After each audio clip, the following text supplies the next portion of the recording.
All right, everyone, good evening. It is Tuesday, October 15th, 2019. It is 6 p.m. if you are watching this live on Charter Cable Channel 180 on YouTube or at accgov.com, or if you've come into City Hall, just so you know where and when you are. So this evening, we are meeting for a brief special called session and a regularly scheduled agenda setting session. Given that we have a special called session, I'm going to ask the clerk to call the roll. Davenport. Here. Parker. Link. Here. Wright. Denson. Here. Neesmith. Present. Edwards. Here. Harrod. Present. Thornton. Here. Hamby. Here. We have a quorum. All right, given the special called session, I would entertain a motion for suspension of rules. So ruled. It's so called. So moved. Second. Andy's got me all upset over here. All right, it's the upset Commissioner Neesmith with the motion and the not upset Commissioner Edwards with the second. All in favor of suspension of rules? Aye. Any opposed? All right, rules are suspended. All right, now is the time in the evening when we have input on the item that is on the special called session agenda. There's a single item, the parking deck equipment purchase. If you'd like to provide public comment now, and the rules are the same in future opportunities, you'll have 3 minutes. The light will turn green when you begin speaking. It will turn yellow when you have 30 seconds remaining, and red when your 3 minutes have concluded. There are cards on the podium, so if you would, just write your name and address on that card, and you'll be able to hand that to the county attorney so that we have your name for the record. Any public input on this item? Quiet room tonight. All right, coming behind the rail for commission conversation. Would anybody like to kick off the conversation or make a motion? I'll move that we accept this item. I'll second. Any other input on this? All right, I've got a motion from Commissioner Link. We have a second from Commissioner Neesmith. All in favor of approval? Aye. Any opposed? All right, item is approved. Entertain a motion for adjournment of special session. So moved. Second. All right, we've got a motion for adjournment from Commissioner Neesmith, second from Commissioner Edwards. All in favor? Aye. Any opposed? All right. Now, moving into our regularly scheduled agenda setting session, we'll again have several opportunities for public input, an opportunity on the consent agenda, an opportunity on old and new business, and then separate opportunities on each of the two planning and zoning items in front of us tonight. So consent agenda items are items number 1 through 9. If any person who is with us tonight would like to speak on any of these items, now is that opportunity. All right, would any commissioner like to remove an item from consent? Yes, I would like to move item number 5, Departmental Recycling Policy. All right, thank you, Commissioner Davenport. Any other item? All right, now I'm calling for public input on old and new business. So those are items 5 and 10 through 21. 5 and 10 through 21. Would anyone like to speak to any of these items? All right, moving forward to commission conversation. Commissioner Davenport, you want to kick off conversation about item number 5? Yes, I think this is a great path, direction from our sanitation department to move towards better recycling. And I would just like to add a provision for our voting session for November to include in line item F, events, that we also use single-use materials for events sponsored by ACC. All single-use bags except for trash and recycling collection and food service containers, plates, cups, lids, straws, napkins, and other implements to convey or facilitate consumption of food beverages shall be made of material that is compostable with ACC existing infrastructure or is included on the targeted material list. So just to add that for when we have special events that we advocate that that the materials that are used are actually compostable. Because we're sending a lot of our cups and plates that are not recyclable to the landfill and just adding a burden. And to actually use compostable material is not that expensive. So I would like to add that. Okay. Thanks, Commissioner Davenport. Other input, Commissioner Link? I'll second that. Yeah, I particularly am pretty appalled by the amount of styrofoam that gets used in this community. And if we can encourage folks to use stuff that's compostable or at least is not made of those toxic plastic-based materials, that would be great. So I will second that motion. Commissioner Herrick? No motion today. Oh, sorry, this is an agenda meeting. I will agree with Commissioner Davenport's. You will be able to second that motion Yes, in a I will couple second weeks. that motion in a couple weeks. Commissioner Herod? I was just going to ask if you have a written version of what you just said that can be included in this for the voting meeting. I can email it. Yeah, provide it to And we'll do. Jean, so she can put it as a CDO in our packet. Manager Williams, some input from staff on this item? Well, just a clarification question.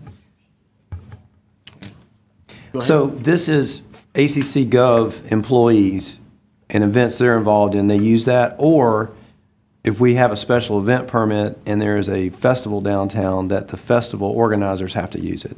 So I would like the language to be broad to include both, where if you get a special permit use downtown, that even vendors would be required to use compostable material. Okay. We'll follow up with you, Commissioner, and talk through that with you and help you if you need any help with the language. And Okay. make sure that what you want is articulated well. Commissioner Denson?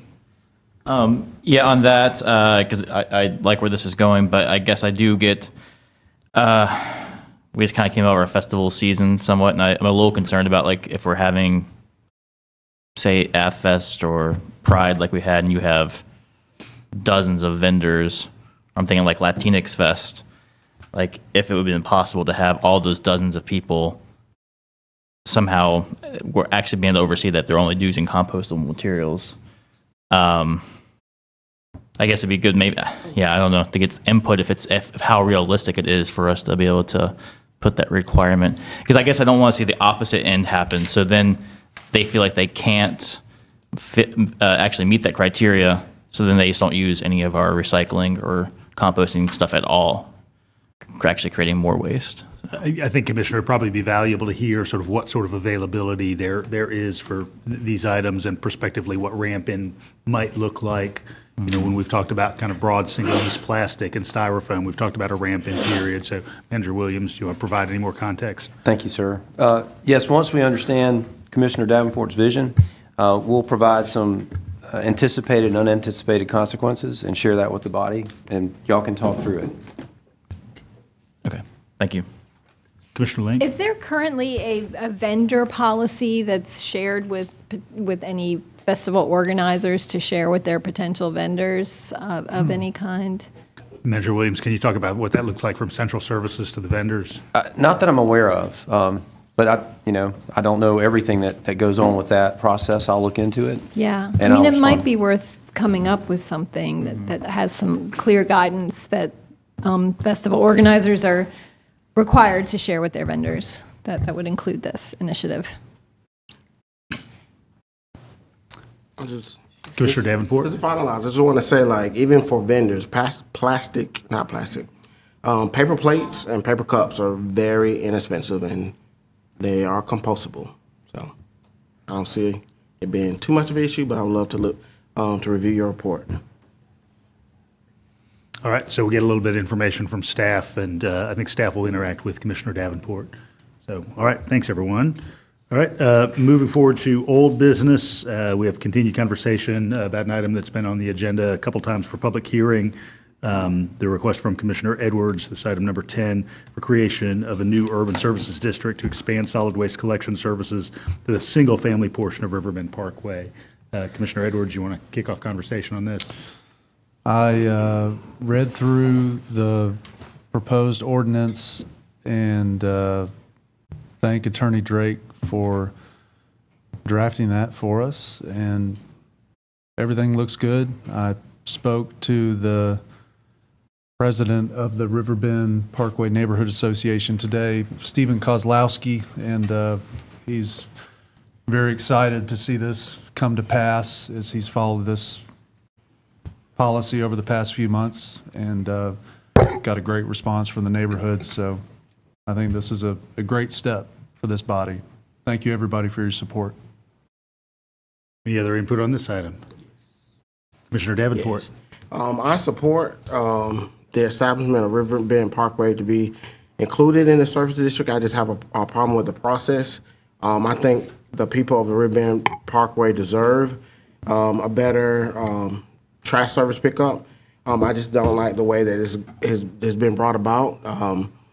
This was kind of rushed because it was kind of last minute, had to meet the August deadline, and I just want to make sure that our commissioners are aware that we do have a committee that's working on trash pickup countywide, and we're reviewing options. And I also want to make sure the commissioners are aware that this has been a discussion since I came into office, and I hope that other commissioners knew about that, as well as the fact that this just kind of opens the door for a piecemeal approach when it comes to trash pickup. And I just want us to pay attention to respect the staff who's doing the research to make sure that every neighborhood who have the same concern as Riverbend, it's not against the Riverbend people, I respect them, I support this, but at the same time, there are other neighborhoods throughout Clarke County who's having the same problems, and I'd rather do a holistic approach instead of a patch piecemeal approach to this process. Commissioner Link? I mean, I don't have a problem with the process that this went through. I feel like, it's come before us at multiple, I believe this will be the third or fourth meeting, so it's been aired publicly along the way, and we've heard from dozens of residents of Riverbend, and apparently they've been in communication with Commissioner Edwards for months and months before this. And I do know that, when the conversation moves forward about possibly moving to countywide ACC pickup, it could take a very long time. I mean, I know it's going to be controversial. So I believe, let's solve this problem, in this one particular neighborhood where they're very eager to have local county pickup. Let's take care of them right away off the bat, and then we can move forward with a more holistic conversation, but let's take care of these folks as soon as possible. All right, leave this on discussion. All right, moving on to item number 11, the Firefly Trail Project, which is the long-anticipated bridge over Trail Creek that would complete approximately at-grade connection between downtown Athens and the loop at Old Winterville Road. Commissioner Link? Yeah, I mean, I shared my concerns at the work session about this. How I do support the option B design that keeps a significant portion of the wooden trestle with steel arches on either end. But I shared concerns about narrowing those steel arch portions a little bit to include at least, 2 or 3 or 4 more wood bents so that the portion of remaining wooden trestle is more or at least equal to the brand new steel trestle. And Commissioner Neesmith and I are working together and hopefully coming up with a CDO to propose this. I mean, from a historic preservation point of view, I feel like this design needs to be more focused on the wooden trestle than the steel, and I believe there's a way to do that. I'm also concerned about the most common, the iconic experience of this trestle is from the ground in Dudley Park, underneath it, with those, and the current design kind of opens up that space around the trail that goes under it, and you kind of lose that experience of being within the structure. So I'm hoping that we can come up with a slightly tweaked design that that maintains the concept that's been presented, but also allows for more bents to be preserved. I do want to comment on the process. I mean, I feel it was great that we did have these multiple public input sessions, but once again, those sessions do not include a discussive element. They give their presentation, and then everybody has these one-on-one conversations with staff and with the consultants. And I feel that, if people were allowed to, voice their concerns openly, then there could be some discussive back and forth. And this idea, which I had heard from a couple different viewpoints, could have gotten a more public airing and possibly could have been incorporated into the design earlier on. It's not everybody thinks in these, very particular design frameworks. They just looked at the concept and said, that's cool. But, having those handful of citizens with input that have a little more expertise and can bring up these details, I think is important to share. And so I'd like to ask that, as we move forward with future design, this is, the norm in a lot of public input sessions where we don't have that discussive input. So I would like to ask that, we make that kind of discussive input format just the norm moving forward with all our projects. Commissioner Neesmith. Yeah, so it's no secret that I've been working on some suggested changes for the engineers to take a look at. It's former Commissioner Carl Jordan, who's really been focusing in on this and has spent some time with our staff and with the engineering company. None of his conversation resulted in any kind of feedback whatsoever to him. And the fundamental idea, which I'm happy to and hope to, there's Commissioner Jordan there, which I hope to be able to explain, and I'll start with staff in more detail because I do have it as comments on the drawing, is to, in effect, it will increase the total length of the wooden bridge by about 85 feet and decrease the total length of the steel bridge by a total of 110 feet. And basically, it involves starting the arches in some new locations, which makes the arches narrower, and it also ends them in new locations, which again makes them narrower and makes the wooden structure longer. Right now, the wooden structure's about 41% of the total length, and with this, we're going to approach 65%, although I haven't done that calculation yet. But then, the wooden structure would be the dominant structure rather than the steel. And that's why we're building this bridge, I think. Yeah, it's to get across a ravine, but it's also, we're spending money for an iconic landmark. And so we need to emphasize that landmark better. As I said, I'm going to be talking with staff and whoever the staff want to direct me to. I don't think these changes will cost a thing. Yeah, they might even save money.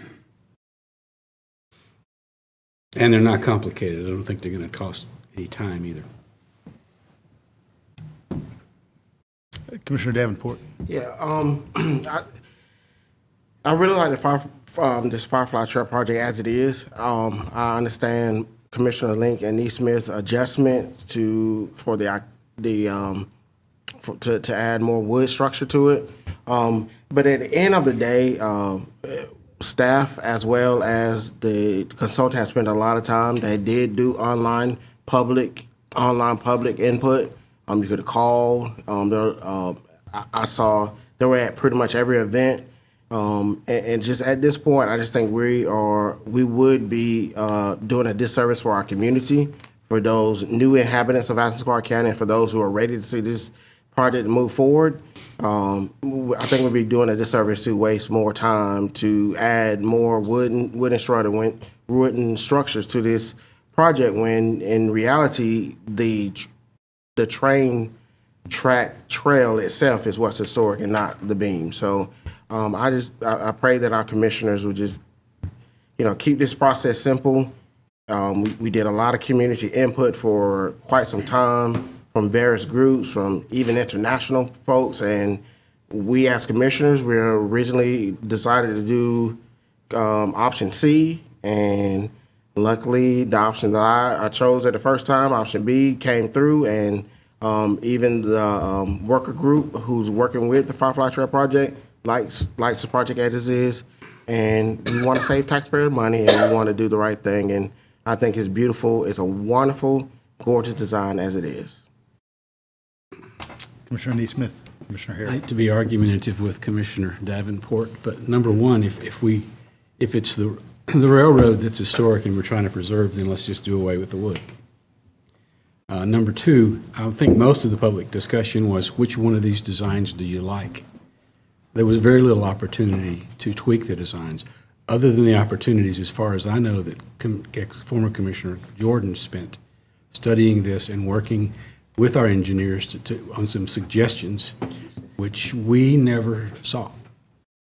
And these suggestions are, I don't think, well, they'll tell us, are not going to cost more time, and they're not going to cost more money. And they'll improve the appearance of the project, and it is the wooden structure that we're paying homage here. That's why we bought it years and years ago. Commissioner Harrod. Thank you. As I've said before, there are several things about this that, as Commissioner Davenport mentions, it's the line that is historic. It is not the structure. The oldest wood in there is not, I don't know, 40 years old maybe, something like that.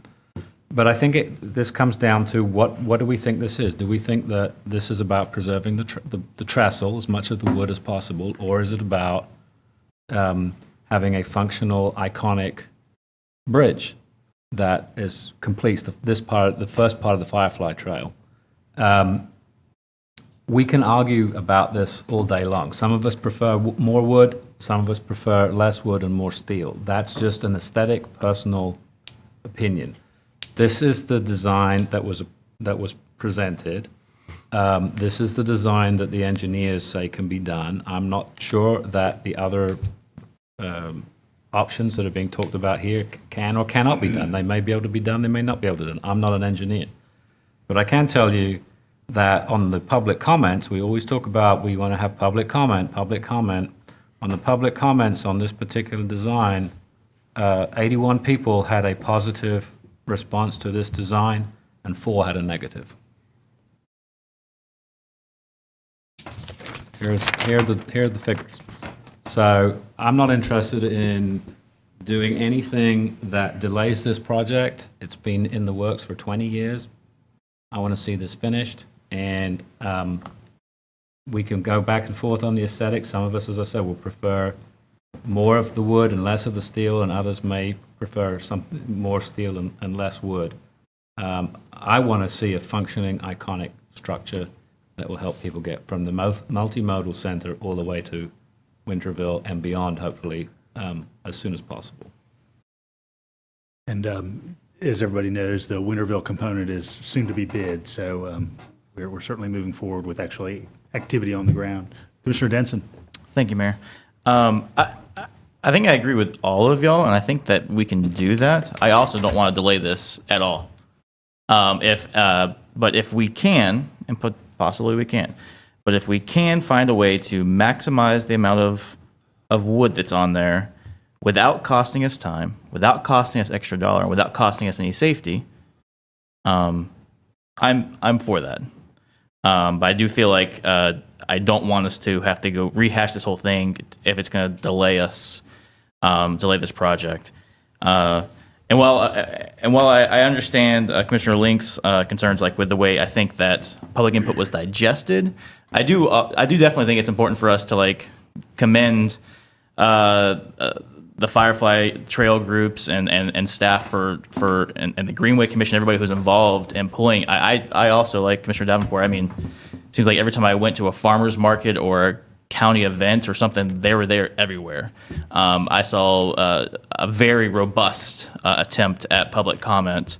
And I think that maybe we as a government are having to get used to like having that more robust public input part. So therefore, the next part, the next challenge is how do we digest this increased amount of public input possibly? But I think that we're working on that. We'll get better at that too. But I think the process, could it be better? Sure, but I think we actually made a great attempt at it, and I appreciate the work that went into that. All right. Commissioner Edwards. I looked at Commissioner Neesmith's CDO, and one of my main concerns is if we're going to extend this berm to point B on bridge sheet 1 of 4, if you extend it, it's page, what page is this in the packet? 70-something, 77, I think. Bridge sheet 1 of 4, you can see in the bottom, drawing number 35-00001. You're looking at the is it the western part? The western part of the bridge where the Firefly Trail goes underneath it. And if I'm traveling on that Firefly Trail by point B, where the CDO proposes filling, that's going to be about a 25-foot tall retaining wall. And if we backfill from that retaining wall all the way to grade, by my calculation, is almost 1,000 yards of dirt, which is about 80 dump truck loads. Beyond the environmental impact of excavating all that aggregate and depositing it right there in an environmentally sensitive area on Trail Creek, I have strong reservations constructing a 25-foot tall retaining wall right there by the Firefly Trail. That hadn't been, I don't think that's been proposed anywhere in any of our public input. So that's my primary hang-up on this CDO.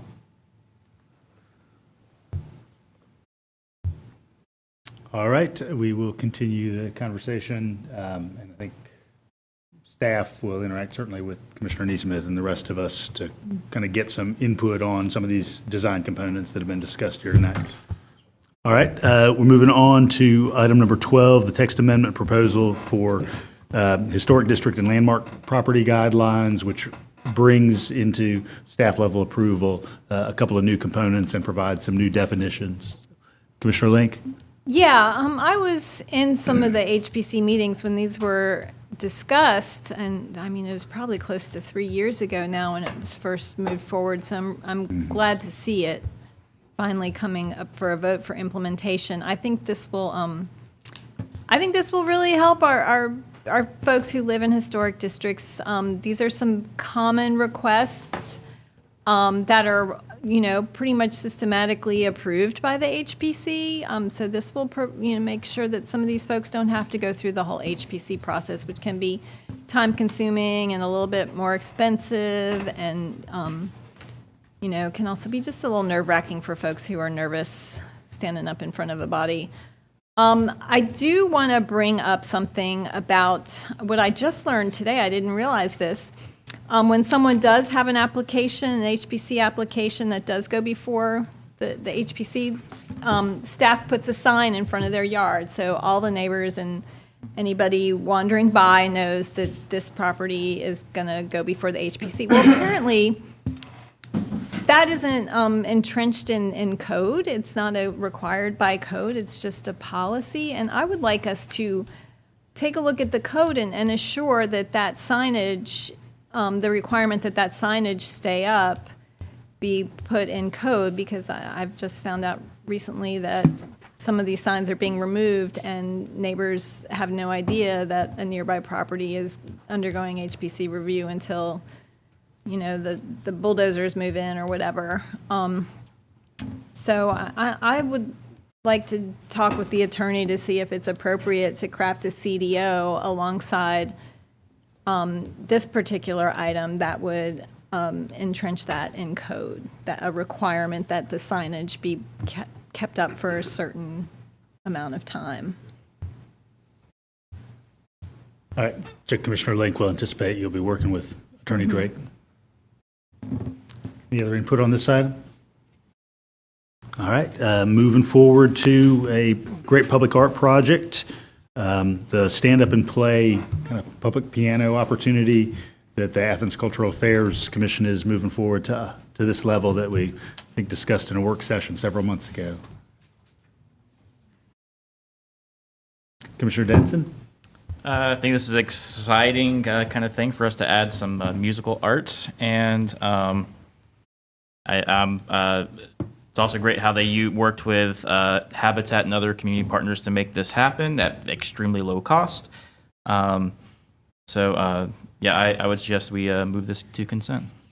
I agree. All right, everybody fine with this moving to consent? Yes. Anyone want to be the first to stand up and play? Any ivory ticklers behind the rail? Chopsticks. All right, chopsticks. Commissioner Harrod is going to be the first at the first one of these that rolls out. All right, Gene, number 13 is going to move to consent. All right.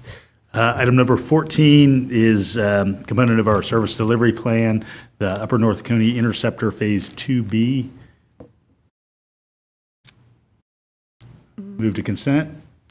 All right, Gene, number 14 also moving to consent. Number 15, the Legislative Review Committee, consideration of minimum drink prices. Commissioner Wright is not with us this evening. Would anyone else on LRC like to spend a moment discussing this? You had some concerns, I'm not on LRC though, so I don't want to. but I don't have, I'm okay with it. You were the one with the concerns. Commissioner Link, and then we'll get to Commissioner Davenport. I'm not on LRC, but I would like to, I am curious to know why But you'll pinch it? where the $2 came from and why not 3? I mean, I'm of the mind that, you shouldn't, it shouldn't be cheaper to drink liquor than a cheap beer. I mean, we have a binge drinking problem that's, I believe, is primarily due to the cheap and often free access to liquor in some of these student-oriented bars. So that's my concern. Manager Williams, do you want to talk a little bit about how this came out of staff and our public safety study? Yes, thank you. And Assistant Manager Lund let me know that Chief Sproul had suggested it, but I don't think we have any hard and fast. We're not tied to any particular number. It's just, I guess effectively doubling it. But this was something that was recommended in the downtown public health study for the very reasons that you just enunciated. So, we can have some more conversation about it if you like. Commissioner Davenport? Yeah, I am vehemently opposed to this on so many levels. First of all, Athens has a poverty issue. A lot of our impoverished people enjoy the dollar drinks. And as a person who somewhat come out of poverty, I kind of enjoy the fact that I can go downtown and have my $1 drink. There are a lot of homeless people who may get some change, who may also enjoy. The second thing that I hate about this thing is the fact that, I don't say hate, it's a bad word. I'm not for it, is because this is countywide and just not particular for downtown Athens. So this is for the restaurants on the outskirts. And a lot of those restaurants on the outskirts use the dollar drinks as an incentive to bring patrons into their bar. That's how they stay afloat. That's how they bring in revenue. But more in particular for those downtown bars that we have seen, and this is a topic for another discussion, but our downtown restaurants and bars who are family owned are getting priced out. The millage rate is through the roof downtown, and one of the ways that these downtown bars and restaurants make money is through the dollar incentive of selling, the incentive of having dollar drinks. And Athens already has a moniker over its head that we are anti-business, and this will be another nail in the coffin to hurt the businesses across Athens-Clarke County to do dollar drinks.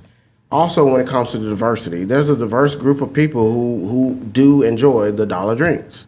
It's a great way for people to make friends, a great way for people to commune amongst each other and to fellowship. But the biggest problem that I have is bartenders and bar owners. Why are we punishing those who want to enjoy a dollar drink versus a bartender or bar owner who allows their patrons to consume too much alcohol? So I just think we're going about this the wrong way. I would love to have heard someone from LRC to report on this.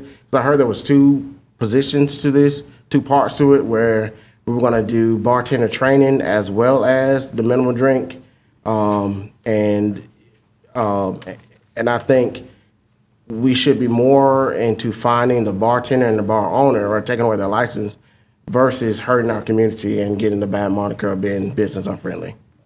Thanks, Commissioner Davenport. As a procedural matter, there are a couple components that continue conversation in the Legislative Review Committee, and they brought forward just this as a standalone for our current consideration. I'll speak to it, Mayor. I'm on the LRC. Commissioner Denson, whenever. then Yeah, I'll go call ahead. on you next. That's fine. If, but they get a little bit of the point of view from the committee, that's fine, yeah. Yeah, we discussed this matter. It was brought to us by the Downtown Public Health Study, which detailed the problems with binge drinking and havoc being wreaked downtown, basically. The chief of police came to a couple of our meetings. His staff attended another meeting. They want this body to raise the minimum to $2. I don't know of many places that charge less than $2. I've heard from no one in the community expressing dissatisfaction with raising this price. If they're out there, I'd like to hear from them. I don't know of many establishments that charge under $2 for a drink. But again, this was brought to us by the chief, who has a deep concern with the public welfare downtown. We instituted a $1 minimum in 2007. We're raising it $1 in the year 2019. We did discuss $3. That was brought up. We figured we would be modest with our proposal and phase it in and investigate it more later.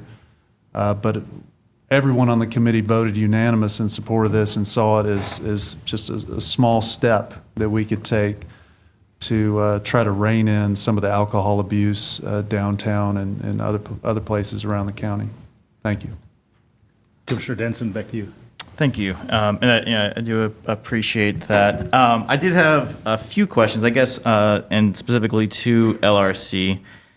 And this speaks to some of Commissioner Davenport's concerns. Was there a study of how rampant the $1 drink price was being used and where it was being used? Like what parts of town and what establishments? There was not a financial study done. Not or financial, surveyed. just like how many businesses were actually selling drinks at $1. There wasn't a survey conducted, Okay.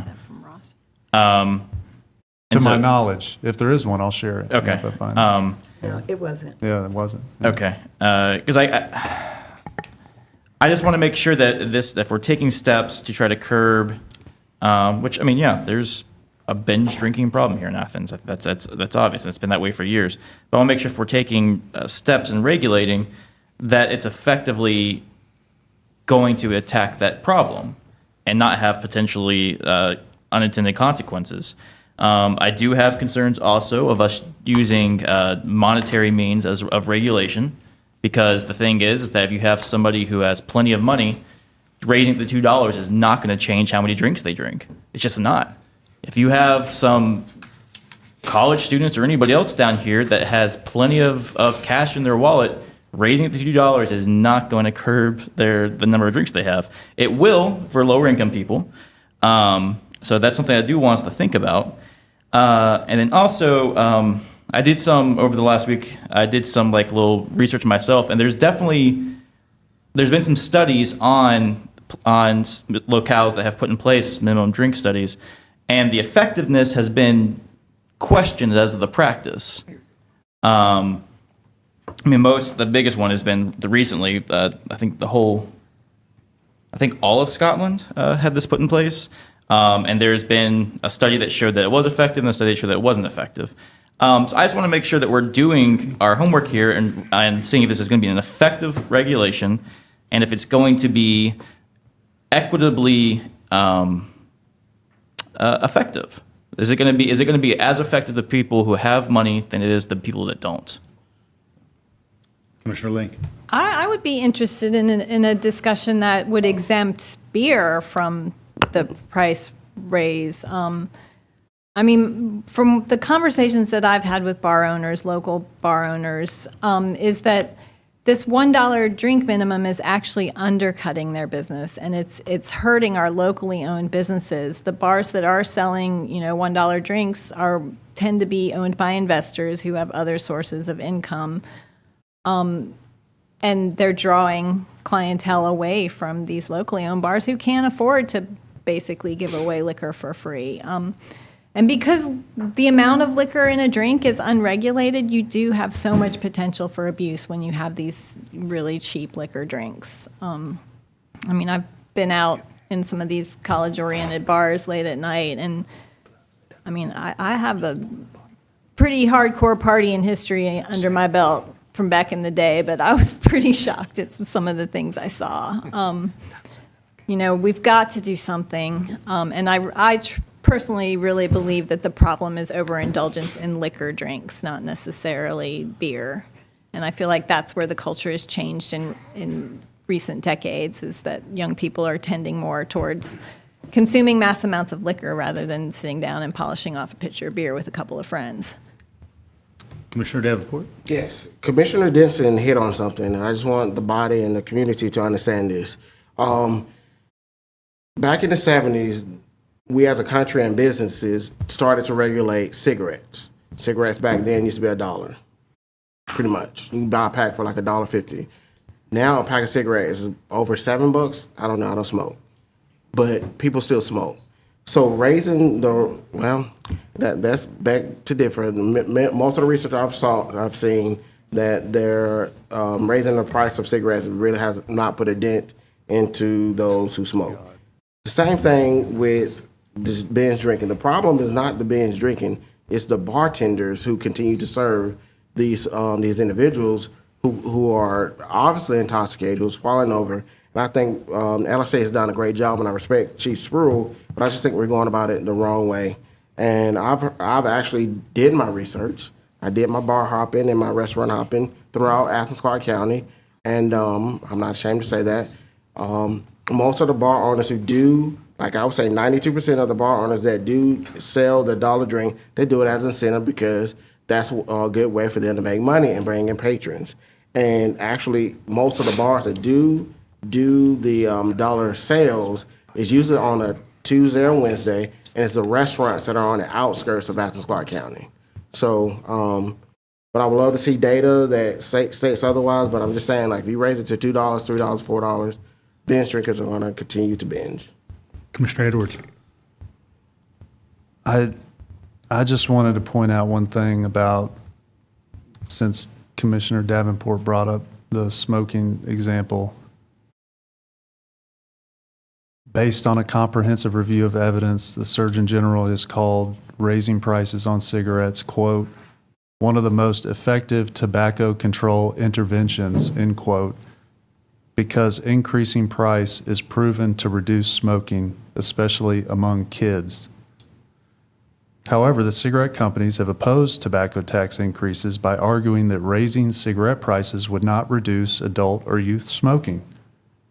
But the company's internal documents disclosed in the tobacco lawsuits show that they know very well that raising cigarette prices is one of the most effective ways to prevent and reduce smoking. Philip Morris, quote, of all the concerns, there is one, taxation, that alarms us the most. While marketing restrictions and public and passive smoking restrictions do depress volume, in our experience, taxation depresses it much more severely.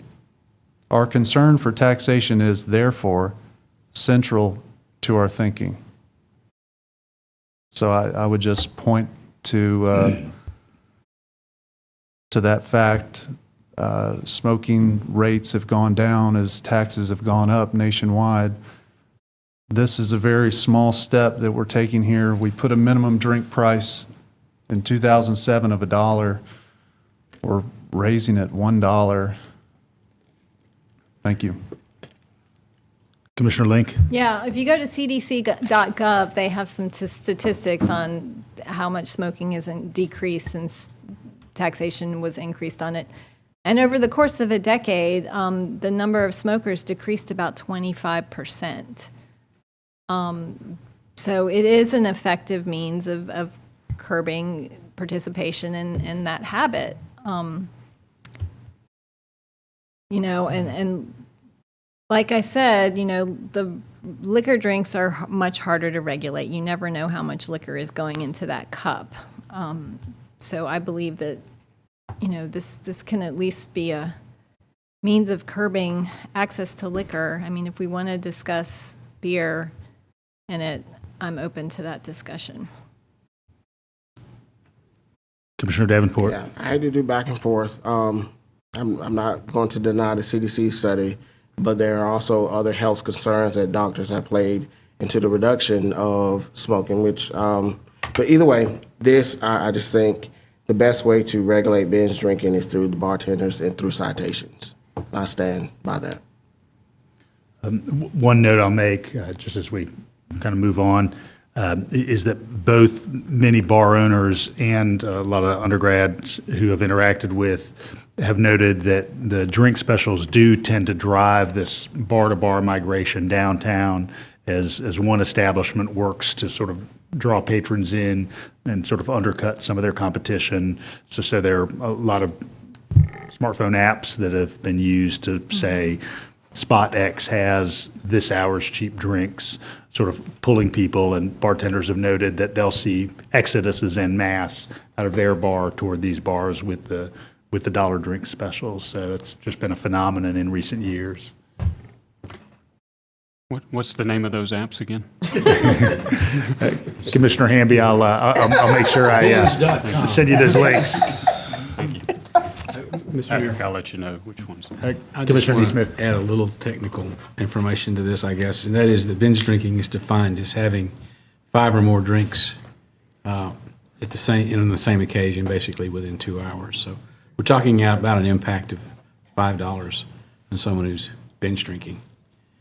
So I don't think that's very significant. Commissioner Denson? And so, as Commissioner Blink brought up, this would be affecting liquor drinks and also wine and beer. From what I can tell, it applies to both liquor and it doesn't mention a distinguish between them. As written, it would be all. Okay. Yeah, I mean, I definitely would be interested, I guess, in potentially breaking that out a little bit. Yeah, because I'm curious how it applies to pitchers. Yeah, I mean, that's where I see like that it just potentially could end up. I mean, if I was a bar owner and this got passed, I'd just be like, well, it used to be, $1, little handy. Now it's $2 for a double, same amount for the same cost, but just But I do think that the culture around beer and also the establishments that sell just some of the cheaper beer that is obviously much lower alcohol content than the liquor drinks. I'd be interested in possibly working on a CDO to break that out. Commissioner Davenport? I hate being this dead horse. Can we do, can LRC, review, we passed an ordinance in 2007 to increase it to $1. Can we see the difference? Can they present results or statistics of arrest records of those who have been drinking from 2007 to today and see if there was a difference prior to 2007? Commissioner, given that we've got sort of lots of potential locuses of observation, the emergency room, police department, the jail, I'm not sure that we could condense that into one location. I will say that many members of the police department have noted the very high heights of intoxication that they've encountered in many of the folks who they've arrested for public intoxication or DUI, particularly where they do breathalyzer tests. Young people who've blown a .32, for example, is an increasingly common phenomenon. So I can relate that, simply haven't heard that from folks in the department. Yeah. But has that gone down since the 2007 implementation to $1 drink minimum? That's what I'm trying to get at. I can ask the department to see if they've got any data simply about DUIs and level of intoxication in those DUIs. Okay. Commissioner Herod?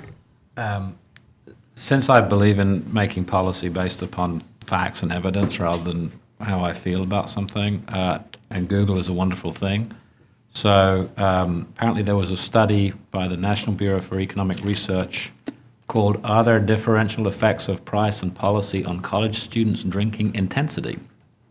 Which sounds like a fascinating article. NBER Working Paper number 8702. The three authors used data from the Harvard School of Public Health's College Alcohol Study, which surveyed students at 130 representative colleges and universities in 1997 and 128 schools in 1999, so it's a little bit dated. These produced 22,831 responses from undergraduates under the age of 25. One key finding is that students faced with a dollar increase above the $2.17 average price for a drink will be 33% less likely to make the transition from being an abstainer to a moderate drinker or from being a moderate drinker to a heavy drinker. So, raising the price of alcohol is, quote, an effective policy instrument for reducing excessive drinking by young adults, end quote. An increase in the price of alcohol, the authors note, could be achieved by eliminating price specials and promotions offered by bars and other alcohol-serving establishments near schools, raising excise taxes on alcoholic beverages, and eliminating the feature of some parties where students pay a fixed fee to enter and then can drink as much as they like. Thanks, Commissioner Harrod. We appreciate your Googling skills. They are Non-per? got some fingers, magic fingers. I stand defeated. I'm just trying to, I'm just looking out for the bars. I stand defeated. Thank you.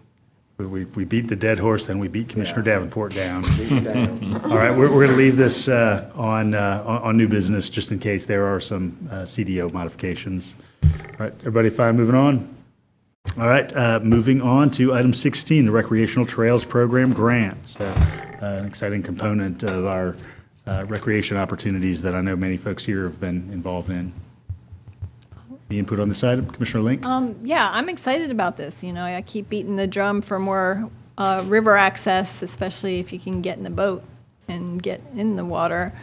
So I would be happy to see this on consent. Agreed. Everybody fine moving this to consent? Yes. All right, Gene, number 16 moves to consent. All right, item number 17, renaming of Trail Creek Park 2 Virginia Cofer Walker Park. Commissioner This Thornton. is long overdue, and I'm really happy to support this. There was some miscommunication earlier, I think, on the process, and then I think we changed the policy. If we could do this in honor of Virginia Walker, I think that we should be on consent. It should be on consent. And I want to acknowledge Ms. Walker's son. Thank you for So coming I'm tonight, sir. recommending it goes to consent. I think him sending me that note meant for me to be quiet, so, okay. Any further input on this item? I'd like to see it on consent. Definitely. We Commissioner want to stay on Neesmith. consent. We want to talk about this. We want to honor this one. It's not going to be a debate. So let's just leave it off consent so that we can point out rather than just passing this. So in the what do you night. want to, what are you suggesting? Leave it on the discussion. On discussion, simply to extol the Yeah. virtues of Ms. Yeah, Walker. Okay. yeah. Is that all right with everybody? Okay. All You right. mind staying about an hour and a half extra next week? I mean, in November.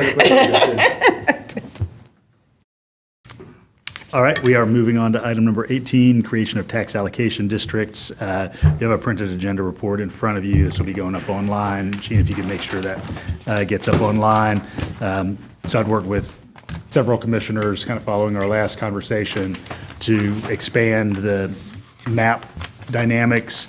So the River District map extends up North Avenue, essentially to the intersection of Danielsville Road and Hull Road, taking in some undeveloped properties and commercial properties where you can see some public and private sector benefit. It also moves sort of deeper into downtown, taking in the north downtown swath. It's certainly been under conversation in our discussions about Bethel Homes. And then per Commissioner Link's interest in kind of moving out to the river and Holland Park, there's a slight expansion of the Newton Bridge area. So this will be on the agenda November 5th. So, Commissioner Hamby? Sure, I have some questions. So on the November 5th meeting, are we going to be seeing a redevelopment plan?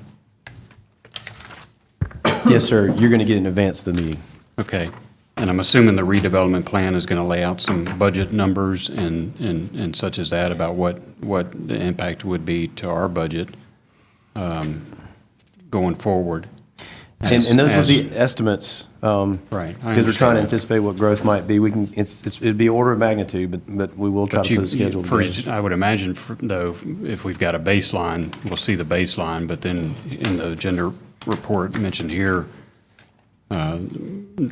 proposed Newton Bridge TAD has 2 developments ongoing, General Time and Newton Bridge Road, and Southern Mills on Anita Street.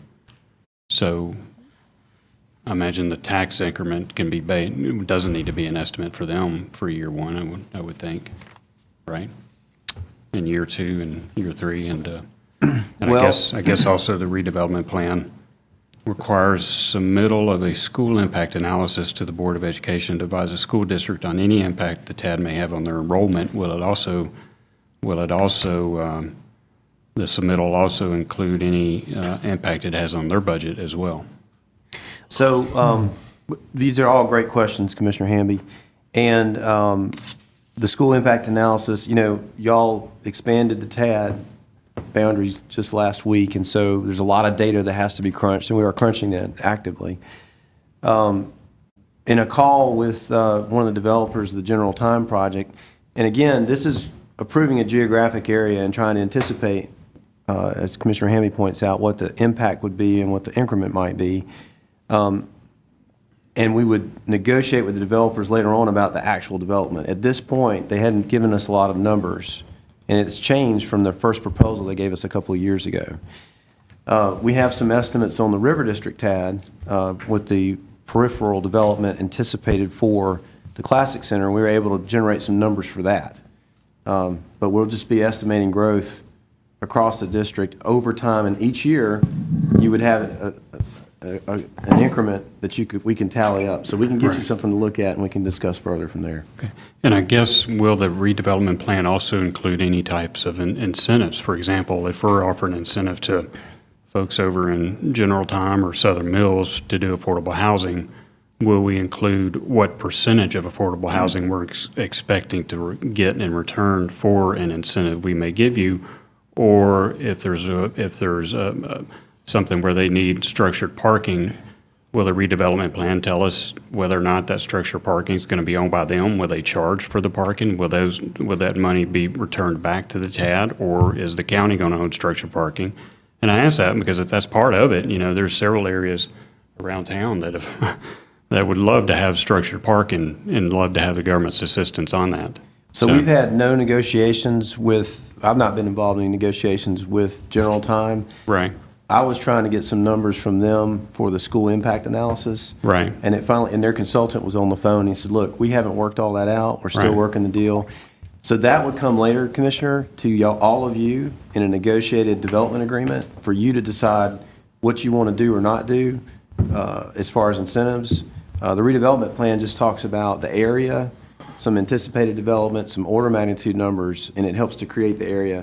Y'all will negotiate any incentives later on. Well, and I think it's important to kind of get up front what those incentives might be if we're trying to put together a budget. So, for example, if we're trying to put together sidewalks or sewer or whatever it is we're trying to do, or the school board may have some needs too that they want to include. I mean, they are paying 60% into this TAD, and I think it's incumbent upon us to listen to what, and as we go into draft goals, what the draft goals for the school board ought to be. I mean, what better way to build a good relationship with the school board than to recognize that they're would be paying up 60% of this. So I'm sure they probably have some projects that they would like to include under the draft goals. There's a lot of questions, and I want this done right. I support TADs, but I want us to, I think there's a level of transparency that needs to be picked up a little bit. And there also needs to be, we need it done right because we want to be able to do them elsewhere as well. So if I might, too, for the benefit of the viewing public, there's two types of TADs. There's an area TAD, which this is, where we don't have any specific negotiated development agreement or negotiated incentives. You're creating that and you're preserving the right to do that in the future. Now, you'll have to take the increment as it comes in versus a project-specific TAD, where if you know the development is certain and you've pre-negotiated those incentives, then, and you know it's going to be built, then you can actually float bonds and get your increment up front, because you absolutely know the value of what's about to be built. And so that's not what we're doing here. Well, we kind of know that, though, don't we, with General Time and Southern Mills? I mean, I know what. I know we gave Southern Mills, and then, well, we helped with creature comforts going in Well, like- Southern Mills. like That was the- an incentive to spur that Well, development. that's part, oh yeah, but that's part of the baseline. I mean, we know what Wayfair, what their build-out looks like, so we can try to model that. But for the rest of the facility, we don't know what's going on there or when and how much investment will go in there. And we have to look to them to tell us that. Well, they don't have a plan about how General Time doesn't have a plan out there of what they're doing with their property? I asked them for some figures, and they said they're reworking their plan. In my interaction with them, just over the last 2 years, they've had a couple of different drafts of what that build-out would look like, sometimes with an entertainment venue, sometimes without, sometimes with residential, sometimes without, and different scale of interior occupancy.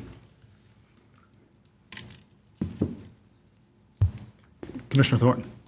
My concern, and after we rode around last week, I really was excited about the possibility. But my concern is, this is the first time I've gone through a TAD experience. So I'm wondering if we have enough time to do this and do it right? Because you and I just kind of were like in fantasy land, like this could go here and that could go there, and I saw it all. But I know that the school board plays a huge, huge role in this. So are we getting in front of the horse in front of the cart, or the cart in front of the horse? Because we have to have this done by December the 31st. The way I describe this is a very structured process that has a series of steps.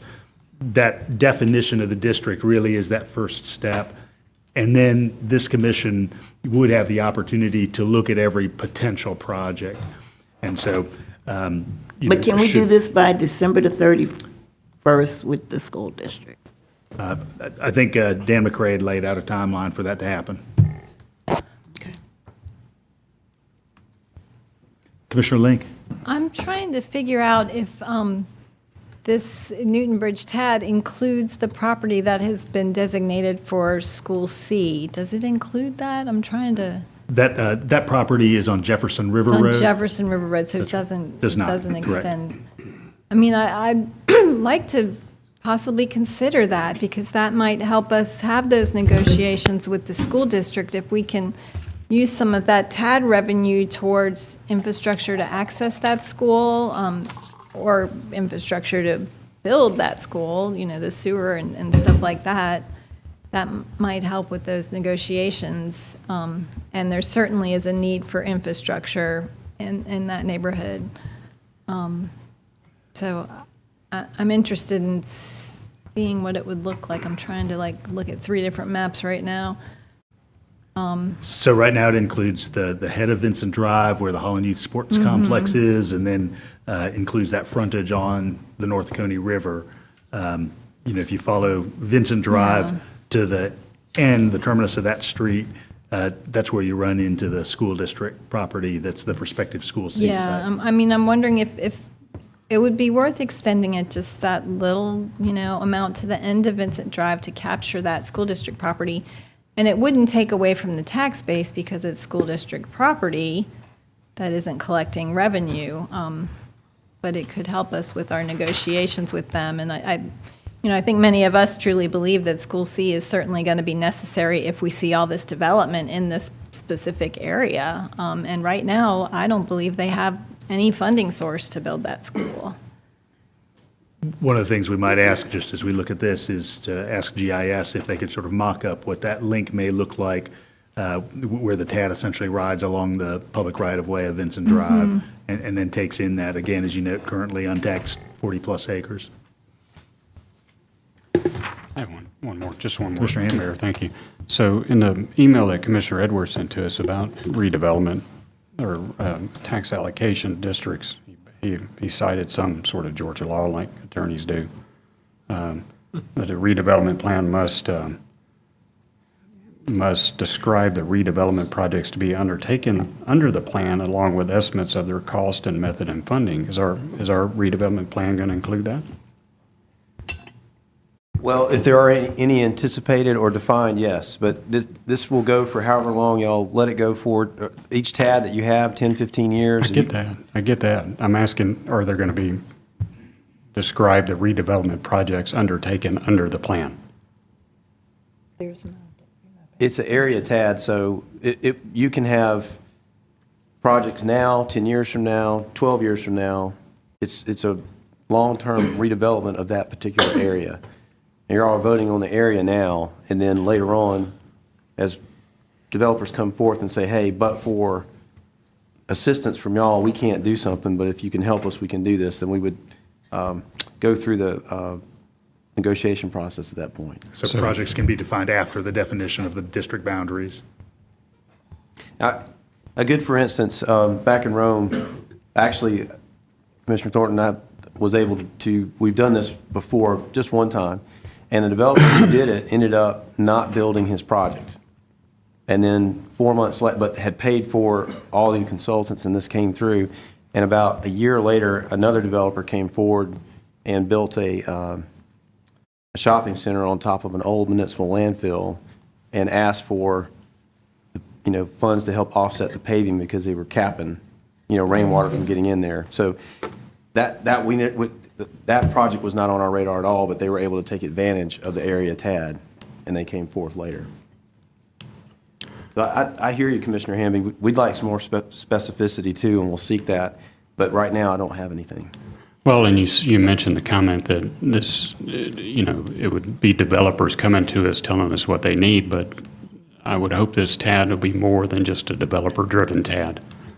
I would hope that if we're having these incentives in there, that that it's not just going to be incentives to developers, but there's going to be incentives for the community. I think the way that the mayor has put some draft goals out there, and that was very much public infrastructure. It's public infrastructure for the county side, but I didn't see public infrastructure for the school side.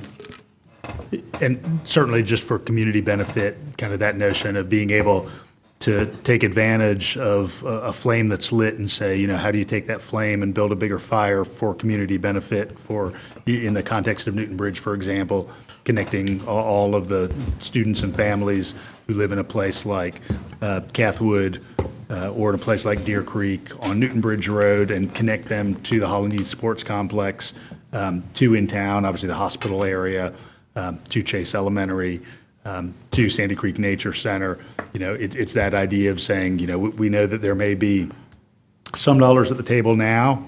We know if infrastructure comes, there will be more dollars at the table, and we'll be able to leverage those dollars for the benefit of those folks who are already living in the district, really first and foremost, and then for additional district development and amenities down the road. Commissioner Thornton. So I guess my question then will be, and I know we talked about it when we drove around, and you made it very clear that the TAD would not conflict with neighborhoods. We would make sure that neighborhoods were not negatively impacted. So so with this TAD, who is the big winner at the end of the day? Is it the developers, or is it the people who own the land that you would be developing on? I describe the big winner as the public at large, in that you've got an enormous amount of new infrastructure in a district setting that connects the districts to existing resources. And then you create an environment that's more attractive for employment purposes So you both have the new infrastructure opportunity, and then you've got the magnetism for employment that's not as magnetic today, that might have some kind of low-level interest, but we want to heighten that interest. So when we drove around, I know you probably couldn't point it out, but when we drove around that day, was most of the land we kind of talked about, is some of that like privately owned by individuals? Is it local government land? We So- just, and you may not be able to answer that, but Sure. So if you look at, say, the River and North Avenue one, you've got a mix of some public and some private land. okay. And the private land, primarily those commercial parcels, not wanting to kind of intrude particularly into those single-family neighborhoods adjacent to the corridors. Sorry, I'm just going to ask one more brief thing, and it kind of piggybacks on what Commissioner Thornton was asking. So the public at large wins anyway, is my question. I mean, if these developments are happening, like, certainly in general time, Wayfair supposedly is having 500 jobs go there, and some other businesses as well. We know about the SPLOST passes, certainly the arena and whatever development goes on around there. I guess I would hope we would be able to provide an example or provide some sort of rationale about, if the development's happening anyway, why do the TAD? I mean, I think that needs to be essentially answered at the end of the day. What I'd articulate, Commissioner Hamby, is that there may be a small-scale version of development happening, but we've got the opportunity to light the flame under a much more significant level of development that has a set of infrastructure that transcends just those individual parcels and takes in the district-wide need. So again, along Newton Bridge Road, the notion that we could have a multi-use path that parallels Newton Bridge Road, connecting all of those families to the Holland Youth Sports Complex, to Sandy Creek Nature Center, to Chase Elementary, to public and private amenities along those corridors as a good example of that. I guess I understand all that, Mayor, but what I'm trying to reconcile is we put all these projects out there that we want, and at the end of the day, there's only a finite amount of money that's going to come from this. So if we got a whole list of projects, and I'm hoping the school board has a list of projects, take all that in conjunction with whatever incentives we're given to the developers, at some point, we're over-promising and not going to be able to deliver on these projects. And I think Dan McRae said it best, when you set up a budget for these, you do that conservatively so that you don't get into that over-promising territory. Okay, Commissioner Denson. Thank you, Mayor. So I really appreciate this discussion, and I also understand and appreciate the tight timeline we're on. It makes me feel a little uncomfortable, as Commissioner Thornton brought up. This is a new process for many of us, and it's a process that, as far as I know, this county has never done before, correct? But I understand why this needs to be done by the end of the year, but it does make me a little nervous. I just want to state that I don't know if it's possible for us to squeeze in some extra work session. I know that we're already hammered with meetings, but I guess I have a little bit of concern that we might not all be on the same page, and I feel a little nervous for us moving forward with such a big undertaking, if that's the case. My second point is, with us talking about expanding this outside of what we were originally talking about, and I'll use the Newton Bridge map as my example here, as Commissioner Link brought up, which I definitely understand why it could be interesting and helpful if we had the property the school district already has out there for School C, if they chose to do that. But then they get that, we have to kind of go down Vincent Drive, like you said. I wonder if there's if there's any historical examples of, I worry about having some unintended consequences there. Of us going, basically we have to go down through Garnet Ridge. And I wonder if when these TADs are created in areas that are lower income areas like that, that all of a sudden we make those areas much more enticing for those property owners to sell off and do larger developments. So I'm wondering if, is it a rational fear to have a little bit that if we start expanding this outside of what we're already talking about here, we could possibly be contributing to the gentrification of areas and actually and actually hurting some of our affordable housing stock?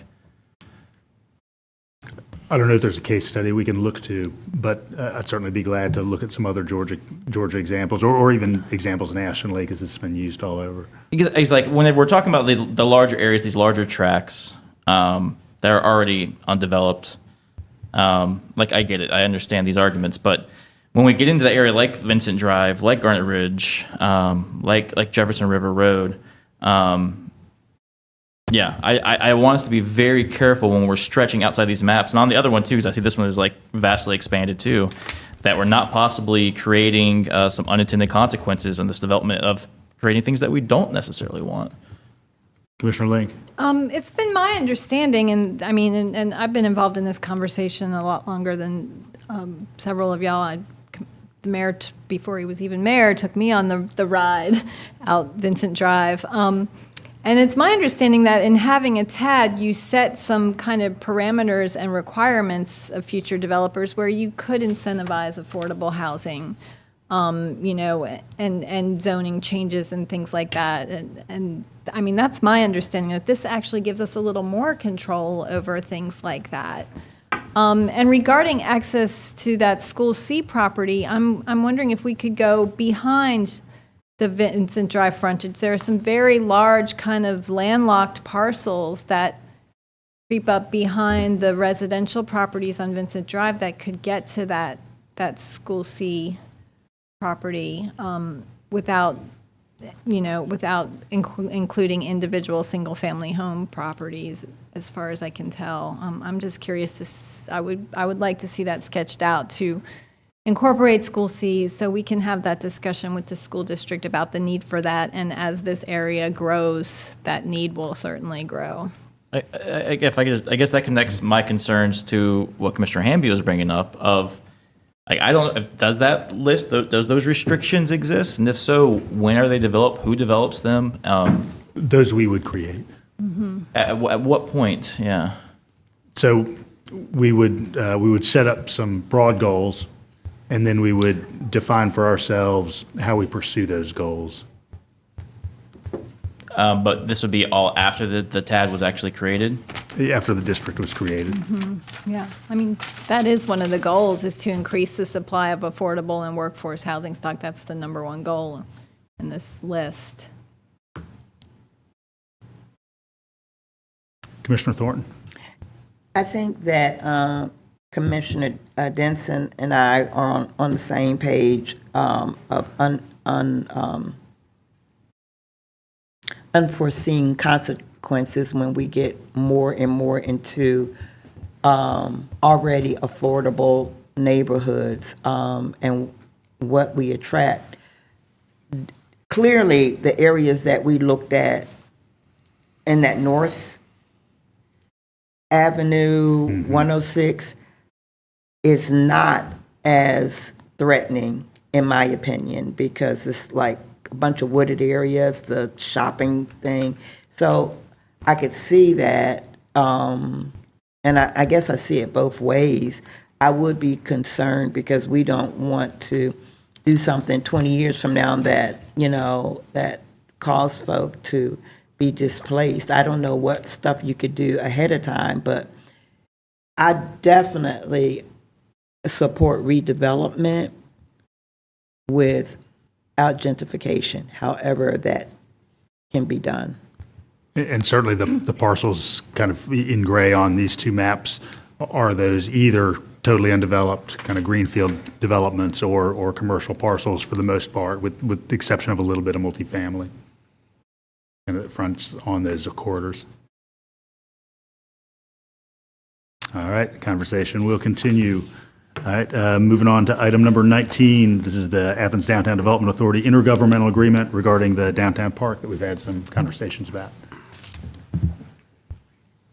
Commissioner Davenport? I would like to thank the commissioners who thought of this idea. It's ingenious, nice little park downtown. But I do want to say that in my agenda packet, I did not get an attachment But other than that, I love this idea, and I'm looking forward for us to get this started. Any other input on the park? There Commissioner is no Eastman? attachment, that's true, but I've already made it known that I think that we need a park that's more family-oriented rather than a music venue.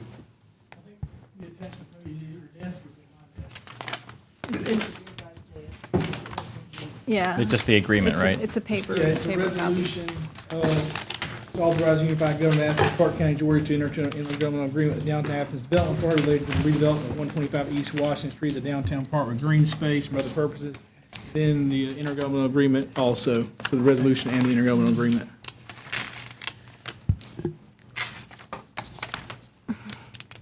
I don't really have any comments, but I was down in Savannah this weekend and driving that long road on 15, and I'm trying to remember where, it wasn't Sparta, but one of those communities on that road has just done kind of like a city park type thing, and they did it as a big chessboard. And since we have in our community chess as a way of reaching kids, young people, that might be like a big public chessboard where people with the, I mean, they were big, you know, pieces. Maybe people could play, have a big public chessboard. We've actually got one of those for the Downtown Development Authority, yeah. Where? It's, well, I mean, it's for use if people want to use it, but Right we now. can paint stuff. I don't know. We've got some big chessboards, just big chess pieces, anyhow. Okay. If you want to get out there and play one day, let me know. I just, well, not particularly, but I just saw it. I thought that was kind of cool. Some wizard chess. Commissioner Link? Yeah, I'm looking forward to the public input process on this, and I do want to reiterate that I hope it is a kind of interactive and discussive process so that ideas from the public can be shared amongst one another and people can feed off one another's ideas and creativity. Because there's so much potential to do something really unique and that really like screams, this is Athens, Georgia. And I agree with Commissioner Neesmith that, you know, this needs to be a park that is very friendly for young people and children because there really is not any space like that in the center of our downtown. And I want to just state my own personal affinity for some green instead of a very concrete space, especially since this is south-facing. This space gets beat on by the sun much of the year, that late afternoon sun. So I think it's really important that we keep that in mind and make sure that there's shade and it's, the temperature is controlled as much as possible and it's very friendly for children and it can be a comfortable place to sit and hang out any time of year.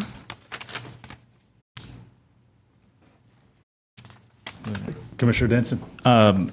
Thank you, Mayor. And just to point out, I mean, more for the public, I mean, this is just like, at this point, an agreement that we're going into with the Athens Downtown Development Authority for us to move forward on this. And I mean, I think this is a great partnership. The ADDA is taking on a lot of the responsibility to work here.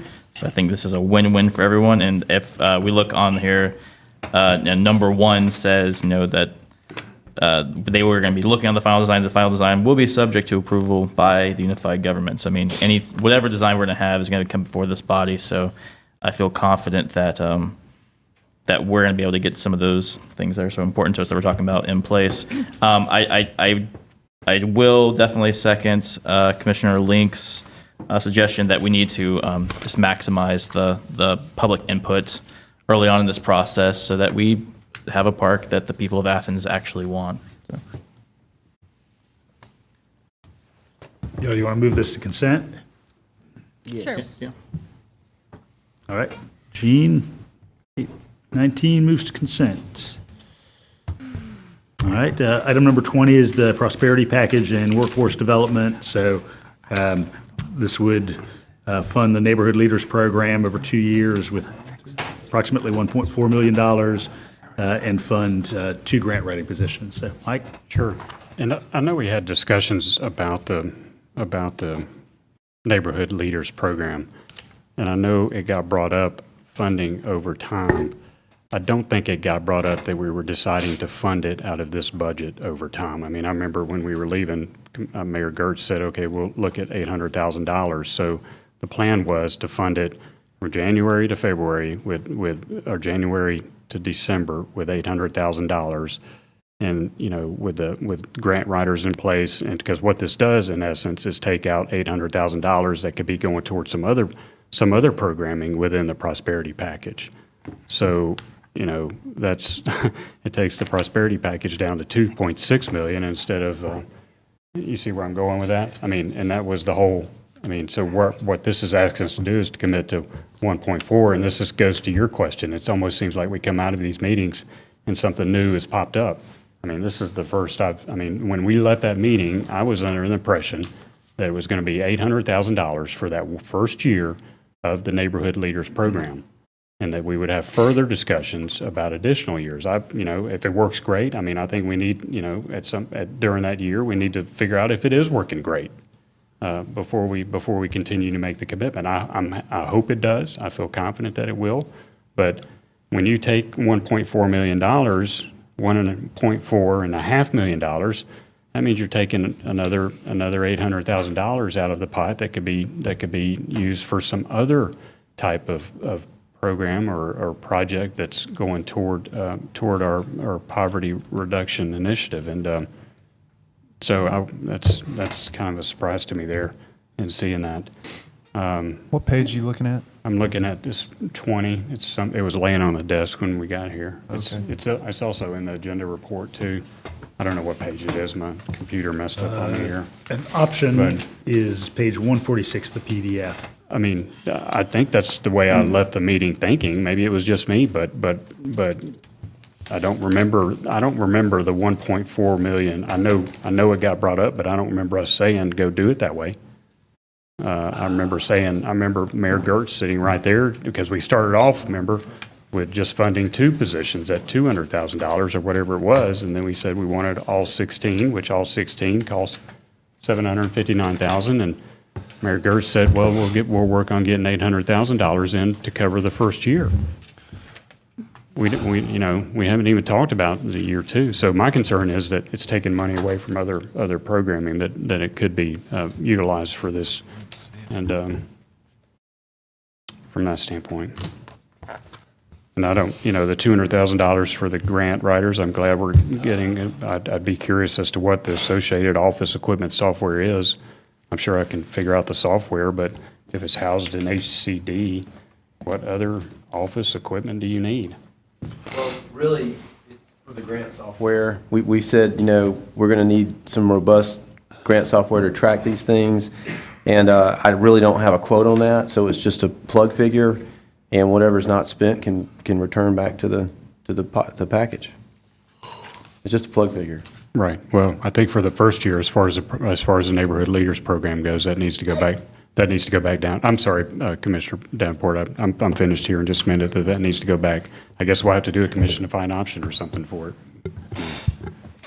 Commissioner Davenport? Yes, my watch has said your heart rate just rose above 110 beats per minute. So I would like to say to the public and to my constituents and to the people of Athens-Clarke County, I am not in favor of this prosperity package. And I spoke out against it, or some certain aspects of it. The question I had, and I want to piggyback off of Commissioner Hamby, I don't remember that we decided for the general fund for $200,000 come out, for $200,000 come out of the general fund for the grant writers, and I don't remember calling, or in my notes, and I could be wrong, that we allocated a budget, as well as I didn't think we were actually creating a position, a permanent, because it seemed like if you look at attachment 1 and 2, we're creating a permanent position within ACC government for this prosperity package, and especially for the Neighborhood Leaders program. I just thought we're going to try this, and I could be wrong. I've been going through a lot, but I thought we're going to try this, and we had set a goal for, as Commissioner Hamby said, just for 1 year and then take a review. But I can preach longer, but it just. But just if someone can clarify that, that'd be great. Manager Williams, do you want to distinguish the grant funding positions from the unified government positions? Well, yes, so the prosperity package funding comes from general fund balance. That's where it came from. And in the budget last year, or FY20 this year, there was $150,000 set aside for workforce investment program. So that was general fund dollars. So that would help fund the workforce development specialist as a starter based on the growing opportunities general model that Charlottesville has. And then the grant positions, 2 of them would be funded out of the prosperity package funding. Mr. Mayor, man, I think what would help Patrick is to know the prosperity package is from the general fund. It is the general fund. That's correct, yeah. These are all general fund dollars we're talking about, but we did have a separate line item for workforce development, and then the prosperity package was a line item unto itself.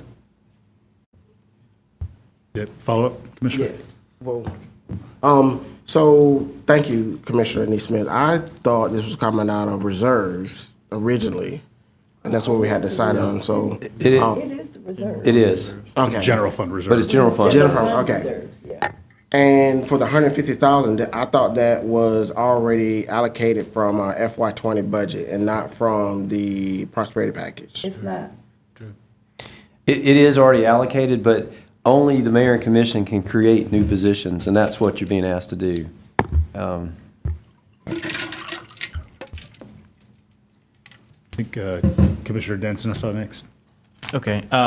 Yeah, I am gonna have to agree with Commissioner Hamby. Coming out of that meeting, I did not expect it to be. So basically, the way this is written up and funded right now is that we're going to be funding those neighborhood leaders for 2 years. Is the funding set aside? I can tell you why I was under that impression, but we can change this however y'all want to. Okay, Now, I mean, Tim mentioned that he's going to have a hard time attracting people to quit their jobs, perhaps, for a 1-year stint. And you're right, there was $800,000 mentioned. I didn't know how much the proposal was for at the time. And what I thought I heard was, well, let's just put enough money there so that it can be run, and then if we find other funds through grants, we'll swap it out, but we'll have enough there to know that we're going to do it. But we can take it back to the 700 and whatever thousand. That's not a problem. I mean, I will say, as I said at that work session, I mean, I do want this body to commit to doing this for multiple years. I agree for multiple reasons that we should be doing that. But at the same time, I don't want this taken out of what we thought of as a 1-year fund of this $4 million. I will say it again. I want this body to commit to doing this for multiple years. So I believe that we need to and we must fund the neighborhood leaders for multiple years.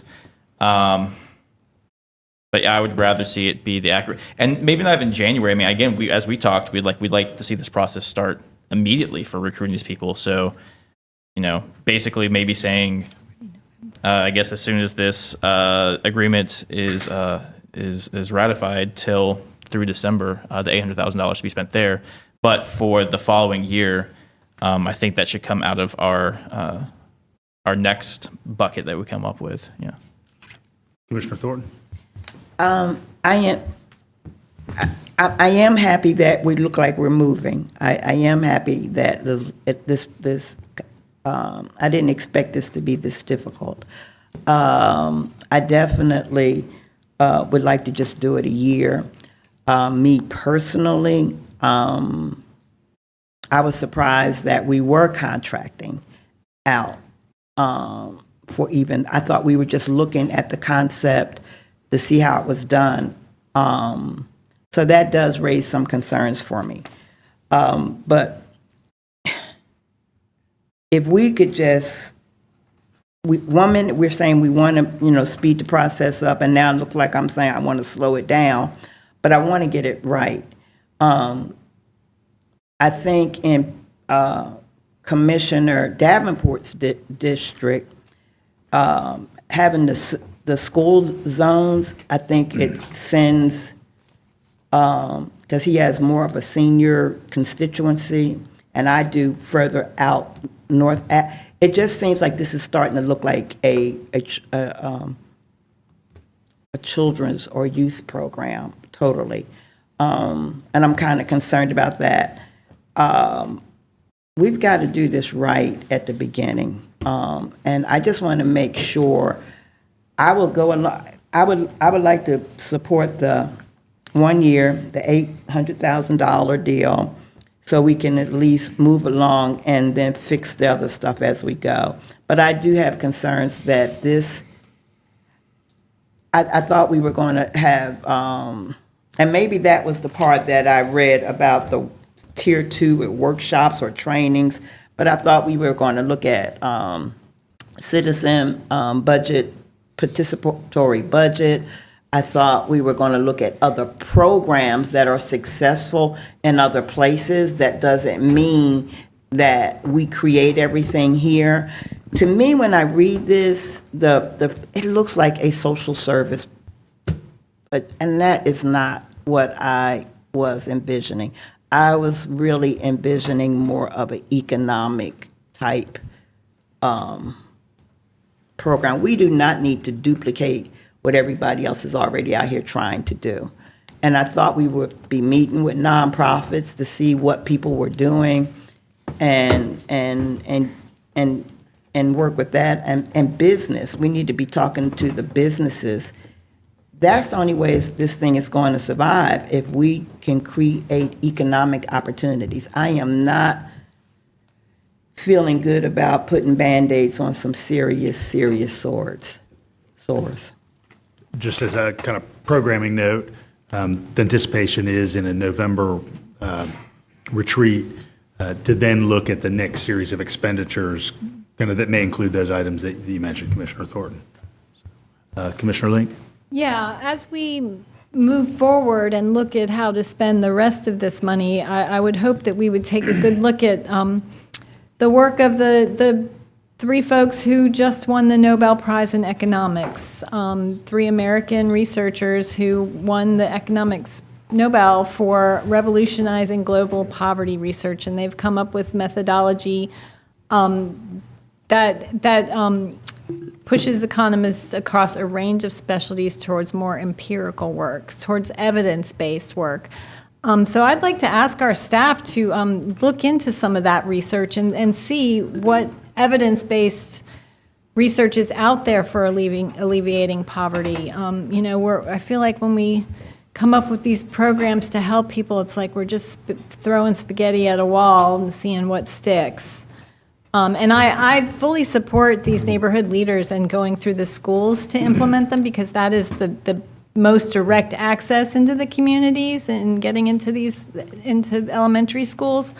But we are also missing, lots of folks. There are elderly folks that don't interact with our elementary schools. There are single folks. There are, plenty of families that don't have children in elementary schools that can be easily overlooked if we put all our eggs in that basket. So, I hope that we diversify this approach moving forward. And there's a really huge need, especially for elderly folks, and property improvement, improving their quality of life through property improvement, which a lot of this is being done by organizations like Habitat for Humanity and the Land Trust. But I feel like there's a lot more places we can reach, especially when it comes to North Athens and East Athens and the edges of our county. So I want to see us look at some evidence-based approaches and figure out what we're missing in the approach we're taking thus far, and make sure we focus on filling those gaps.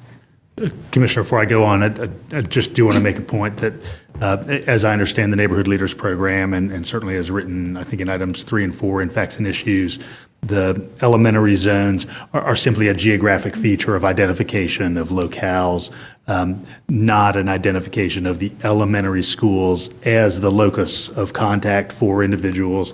And so there is mention of a lot of things in items 3 and 4, well outside of anything school-based altogether, including tabling at community gatherings and interaction within neighborhoods. And, I certainly read that as on the streets themselves, kind of well outside of those front office spaces in schools. So Commissioner I Thornton? totally get it, and I think we all do. But for people who are watching or who read this, it looks just totally educational. There could be another wording for the boundaries and things that are not so specific to schools. Something that is so generic, it encompasses. That was my only point. I know people weren't going to be just working at Whit Davis in that school, but there needs to be a wording that is more inclusive, that people don't get, even if it's boundary A, boundary B, I don't know, but it just needs to be something that people don't first look at it and get the wrong impression of the population that you're trying to work with. Mike? Maybe prosperity zones, but Yeah, it needs to be something was else. something that, but the point I was going to make is about what Commissioner Link and Thornton and Davenport are saying. I mean, perhaps when we see the MOU language, I would imagine we'll see that come voting session, that it would include some more details about the population that is potentially served within these prosperity zones. Thank you. Yes, and I'll share what Tim Johnson sent over, as well as we're working on the MOU language, so we'll get that to you very soon. And I hope in that MOU language that there is a statement about, or some data on, and I don't even know who has it. I don't want us to lose the quantitative and qualitative data we said at the very beginning. We have to be able to show movement, and not just that we had a meeting or we, had a training. People should be moving at some pace, and we should be able to be clear on that at the very beginning. Commissioner Denson? Thank you, Mayor. And yeah, thanks for clarifying that on the school zones. I hear you guys. I mean, I was thinking neighborhood leader zones. Yeah. And maybe we can even change the language that said like neighborhood leader zones, which will be drawn along the school attendance zones.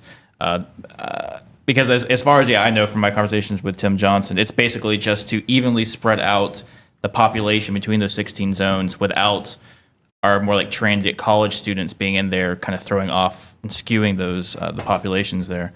But yeah, I do agree though that there is a lot of confusion. There's a lot of moving pieces here, and we've had a lot of meetings, so there's a lot of confusion in the public about what we're doing here. And I mean, and just to clarify, what we're talking about this doing is just creating 16 community leaders who will be kind of work as organizers in their community to connect them to these services and anything else that we're possibly doing in the future. And basically that's gonna be done through family connection and communities and schools. This is, yeah. So I think that I've heard a lot of confused elements about what we were doing with those things. I also heard some of the stuff that the schools were getting somehow involved with it. So if we can, have that MOU as clear as day, and also have maybe our agenda item be clarified a little bit for the public what we're doing here exactly. Commissioner Davenport? Okay. So I'm just gonna. So I'm just still hung up on the $4 million. Is this gonna be $4 million every year, or how this whole process? Where's that money coming from? Are we always? Be honest with you, I just want to just us have our retreat and just hash. I agree with the. I agree with the grant writer. I thought it was going to be one, but now there's two. We decided it at the last meeting, and originally I thought it was going to be one.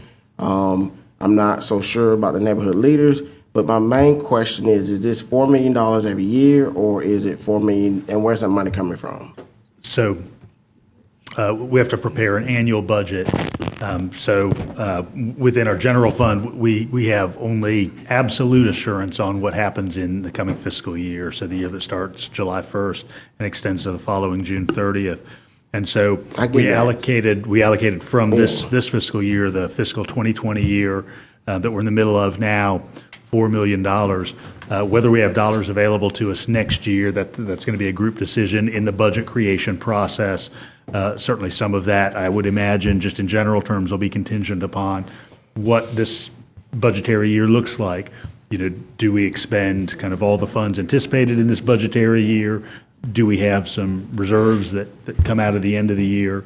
But this is our general fund, kind of drawn largely from property taxes, a little bit from sales taxes and fees. So hypothetically, we approve this next month. We are creating 16 positions plus 2 grant writers that will be coming out of the general fund. So we'll essentially be, out of the $4 million, we're essentially paying $1.8 million annually to those positions, 16 positions. For this position, and again, the 2 grant writer positions and the workforce position would be ACC employees. The others would be contract labor. Well, the current 1.4 figure, which, should be 800,000. So an annual figure would be 800,000 for the neighborhood leaders, 200,000, and next year, hopefully not having to buy the grant software, however that's licensed. So it's really around $1 million, Okay. Commissioner.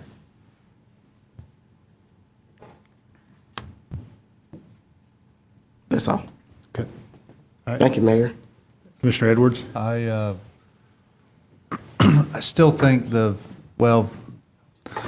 best idea I've heard so far about this program was shared through some of the input sessions we received about the very real need for childcare in this community. And, there's a gap. The federal government does very little for childcare assistance. State government does very little. So that gap presents an opportunity that was shared with us through Ms. Grace Bagwell, the Wellbeing Survey. So a means-tested, lottery-based childcare assistance grant, I still would like to see some aspect of that in this program. I think it could do a lot of good in this community, and it could be measurable, quantifiable, qualitative-able, right? Close enough. Thank you. Thank you, Commissioner Edwards. Commissioner Davenport? Okay, this is gonna be, okay, so, and I spoke out against the childcare at our first meeting. I think it's a good idea, but I think it's the wrong focus. There's 2 problems with the childcare. One of the problem is the capacity that we have in Athens-Clarke County as it is. And if this program is not successful, the people who provide the child care are not guaranteed the funds. So there's a funding issue and a capacity issue of taking in and providing vouchers for the kids, which I completely support, but just economically there's some holes. But the biggest thing I want people to take away about the child care is the fact that if I make $12,000 a year and you provide child care, that's great. I'm still making $12,000 a year, which means I'm still living in poverty. So pretty much the child care is just a Band-Aid for the poverty issue. It's really not solving the problem. It's just almost like we just go out and then fix people's homes and give them cars. It's a benefit and it will help people help people improve their quality of life. But when the great people at the census, when people at these institutions come out and do the census on poverty, you're still making $12,000 a year. So I'm not looking for this package to be a wraparound service providing to duplicate services that are already been provided in Athens-Clarke County. I would just like for us to look at better ways to combat poverty and to literally take this situation seriously. That's it. Commissioner Neesmith? I'm torn about this as well and tend to agree with Commissioner Davenport on a lot of his points and questions. I think we're going around in a circle here, and we have yet to ask our community partners, what do they think we could do, and how much would it cost? Which I think is what this program should be. That we say, here are our goals, community partners. Tell us what you can do. Tell us what it will cost. And we start there. That gets boots on the ground immediately. It gets experts applying themselves to specific problems. We get to choose what problems we want to solve. We get to choose who's going to help us solve them. I think the grant writers are essential. I think that's a big community help. I don't know about the neighborhood leaders. I'm not sold on that at all yet. But I don't understand why we're not just hitting the ground saying, okay, here's the goals we have. Come tell us what you can do. And we'll have dozens and dozens of proposals to talk about and work on really doing some real things instead of crafting this bureaucratic, expensive thing that doesn't have any goals. Commissioner Edwards. I would just, my perception from the multiple well-being presentations was that access to affordable childcare was an identified need in this community, and it is some small step. I'm not saying that needs to be the entire package.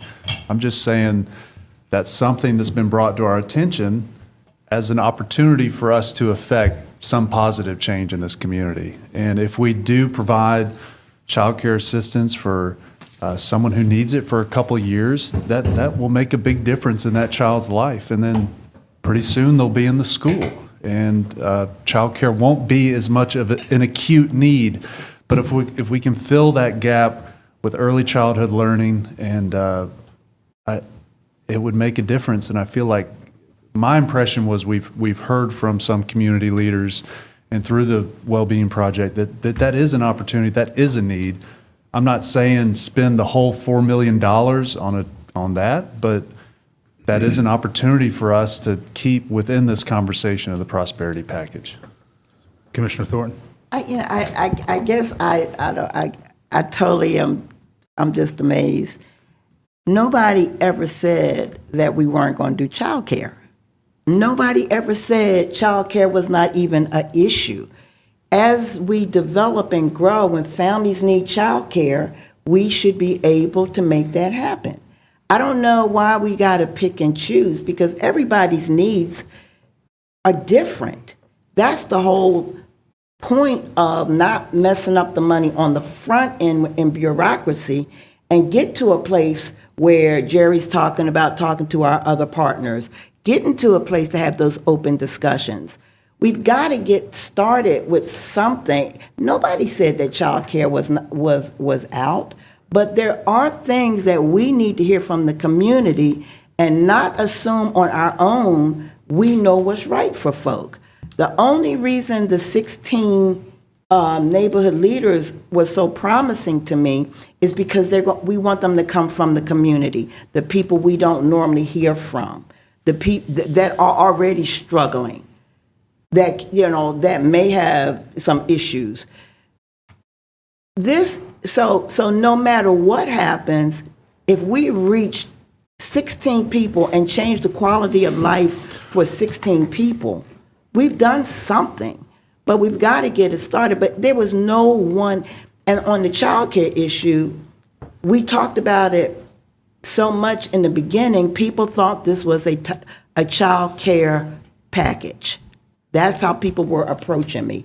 $4 million for child care. And that was never the intent. Never. So I don't think we could sit here tonight and say we should do this and we should do that. We don't know what we should do.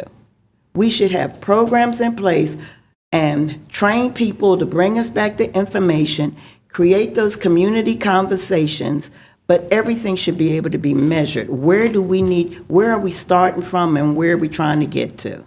And the fact that this keeps going around and round and round and round, I know nobody up here really understands poverty. I do. Commissioner Edwards. In thinking about what we've got in our agenda packet with the neighborhood leaders, it does make some sense to me that we might want to hire them for 2 years. I know it's taken us 6 months and counting just to decide to hire them. So, I mean, maybe we could just focus our discussion a little bit on that. I know that some members want a year, but my gut is pushing me to a 2 year just to just to get on the ground and identify what's going on inside the neighborhood to even have the capacity to make a recommendation for what might be needed. So, Commissioner Link? Yeah, I was just thinking the same thing. We're drawing these neighborhood leaders from the communities, and we want to hear from community partners. Those neighborhood leaders could be among those community partners, so we understand the needs. So yeah, it's important to get them hired and on the ground and in the community doing the work and finding out what the needs are. And I believe the needs are diverse. So yeah, I mean, and childcare is certainly a need. The thing is, there are many needs. So I think that maybe the neighborhood leaders can be the first step in getting all the information as to what needs to be the next steps. Commissioner Hamby? Sure.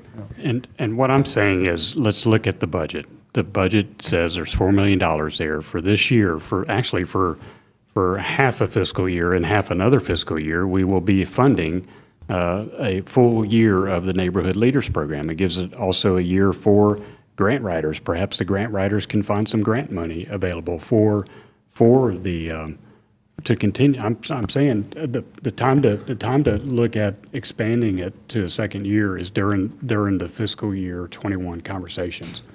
So from that standpoint, and that way we leave on the table, Commissioner Edwards, money perhaps for childcare. Because if you eat the $800,000 up, from what I remember, that was the number being suggested for the child care that we heard the proposal on. So if you eat that money up in this budget, then we won't have the opportunity to get that started. Or if that is something we choose to go, a direction to go in. Commissioner Denson? Man, y'all get me down on this thing. I don't know. We gotta agree on something, right? I guess I'm very concerned that now I'm hearing disagreements on even moving forward with this. We've been having these discussions. When was the first one? Was it June. May? June? So we're 4 months, and we haven't actually taken an action to spend any of this money. I'm really hoping that we can see this as an integral, as we're all talking about, we talk about it in different ways, but that we need people on the ground. We keep saying we need people on the ground. We need people talking. So the neighborhood leaders does that. It puts people on the ground so they can actually, and people who already know their community, people who live in those communities, which that's integral. It's very different than taking a person who works for a nonprofit across town and then goes and visits a community. It's having a person who lives in that community, who understands the people who live there, who understands the situations that people are on, and can communicate and identify those needs better than somebody who doesn't. So I'm hoping that we can at least move forward on that part. I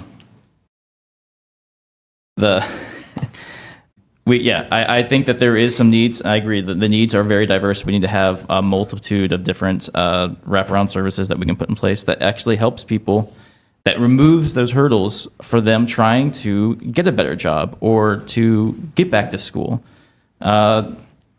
Don't want to harp on childcare the whole time, but there we actually have statistics that show that 44.3% of part-time employed parents had, in the past 12 months, had to quit a job or not take a promotion because of problems with childcare. 44.3% of people who are right now working part-time and can't get the full-time because of childcare situations. So it's not just about providing childcare and letting them stay at the same salary. It's removing some of the hurdles that are in the place for them so they actually can make a higher salary. And so they can get a degree or certification. Plus, at the same time, you're also providing quality education to those young minds that increases their ability to be more prosperous later on in life, too. Again, it's that whole multi-generational approach that we talked about back in the first meeting that made that one of the things that was so important. And while I do agree that there's like multiple things that we need to tackle, because everybody does have different unique circumstances and unique hurdles that they have to move out of the way, $4 million is not going to tackle all of those things. So at some point, we have to figure out what issues we are going to take on this year, hopefully taking on even more in years to follow, but actually start taking some action. Because I'll tell you what people are going to get frustrated on is that we just talk about a prosperity package for a year. Man, not only is that frustrating, that's just embarrassing. And so on this, I guess I want to ask Commissioner Hamby, because I agree with you on the going back to $800,000, but like I do agree that we need to make sure that we are guaranteeing that we're going to do this for multiple years, so we can have quality candidates who do change their lives to keep on. I mean, in your mind, do you see us definitely continuing this, finding a way that we're going to do it? Finding a way is an accurate way to describe it, yes. Okay. Commissioner Edwards? I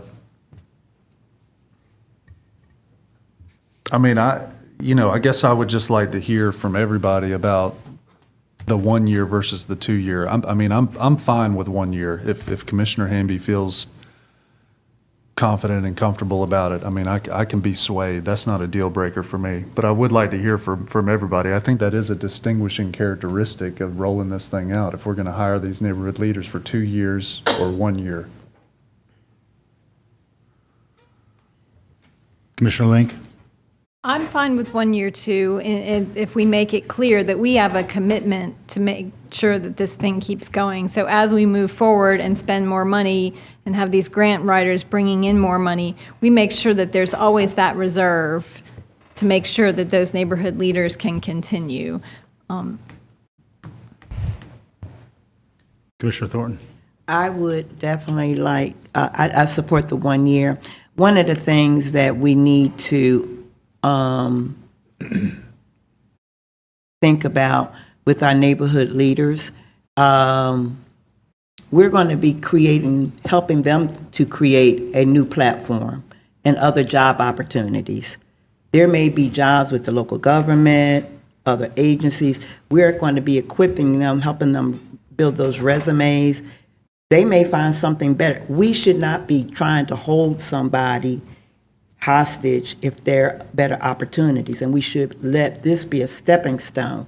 So I'm real good with the 1 year, because I think we'll do everything to make it 2 years, but then we need to probably plan on 3 years. But we need to be planning on people moving forward. That's the whole idea. People should be moving all the time and changing up and doing something. So if you do it 2 years, you might as well do it 10 years, But my mind was where people are moving forward all the time.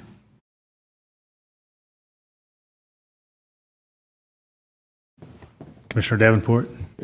After item 21, this is probably my last comment. So I agree with 1 year without the neighborhood leaders for many reasons, but we already have neighborhood leaders. They're called pastors. We already have neighborhood leaders who are called, people who know their neighborhoods. And to contract that labor out when we already have a free service, it's just, to do 2 years is and plus when staff sent us a description of what the neighborhood leaders look like, the job description, just a draft.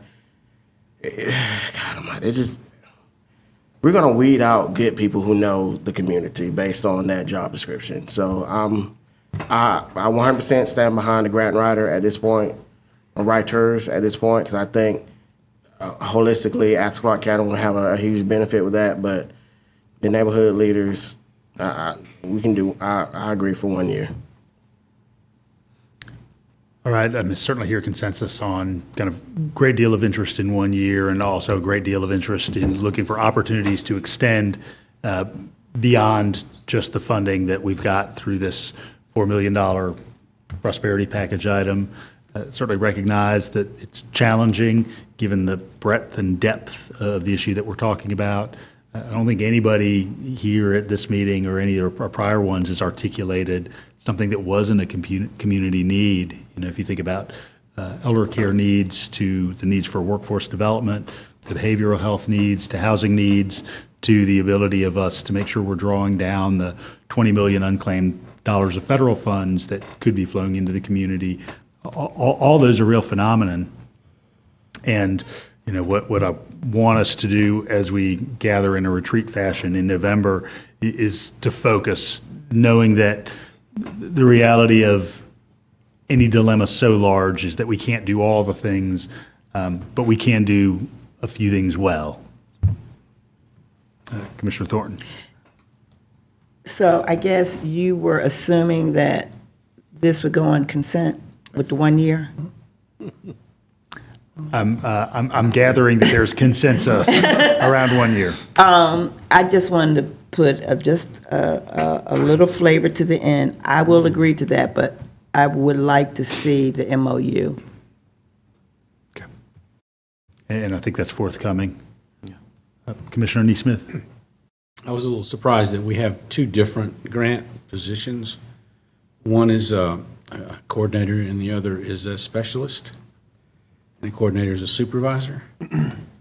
So this is kind of the issue with using a vernacular like coordinator when we had to change some things over what was discussed. Because when I got with HR and finance about it, a coordinator. I understand that. That's not my question. There's two positions there. Yes. One's a specialist and one's a coordinator. Right. So we need two different levels? No, you wanted two positions. You wanted two human beings writing grants. Right. A coordinator supervises. And that's what coordinators, when we grade out our Right. job descriptions. So of the two, One will be a supervisor. Okay. or we can do two grant specialists, whatever you want to do. Well, as long as they have a supervisor. Well, they're working at HCD, so the director of HCD will supervise them. So then we can have two I specialists. don't Yeah, two see the specialists. reason to have a manager of one person. Yeah. The other thing is the $200,000. Well, how much of that is salary? Roughly $75,000 apiece, Okay. and that includes benefits. Right, so the 200 includes the office equipment and the benefits. The 150 of salary and then another 50,000 for just some whatever, Okay. up to Okay, 50,000. that's reasonable. And the software, if you'd like to help with that, I kind of am a grants software specialist, Okay, former life, thank you. and a bridge designer. It's never too late, friends. That's the good thing about this town. Lifelong learning here in Athens-Clarke County. Okay. All right. Ready to move on? Yeah. Okay. Item 21 is a draft ordinance regarding loud and unruly gatherings in residential neighborhoods. This had arisen in a couple of commission districts in a kind of very focused way. Commissioner Neesmith, working with a couple others, and the county attorney's office reviewed some relatively low-hanging fruit opportunities parallel with what some other communities use for this purpose, and brought this forward for our consideration. Commissioner Hamby, do you want to kick off conversation, or do you want me to have Commissioner Davenport kind of? He started it. That's his need. Commissioner Davenport, the heavy partier. Yeah, the heavy partier. First, I would like to thank Judge Drake and also Commissioner Neesmith. This originated out of a neighborhood in District 1, and of course, other neighborhoods are having the same situation. It had to do with what's called short-term rentals, Airbnb, VRBOs. So there was one owner of a Airbnb who advertised his house as a party house, and it was disruptive to the neighbors.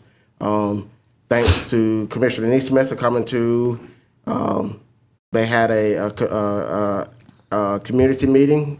Neesmith came in and educated people because he was well-versed than I was, and he sent it to Judge Drake.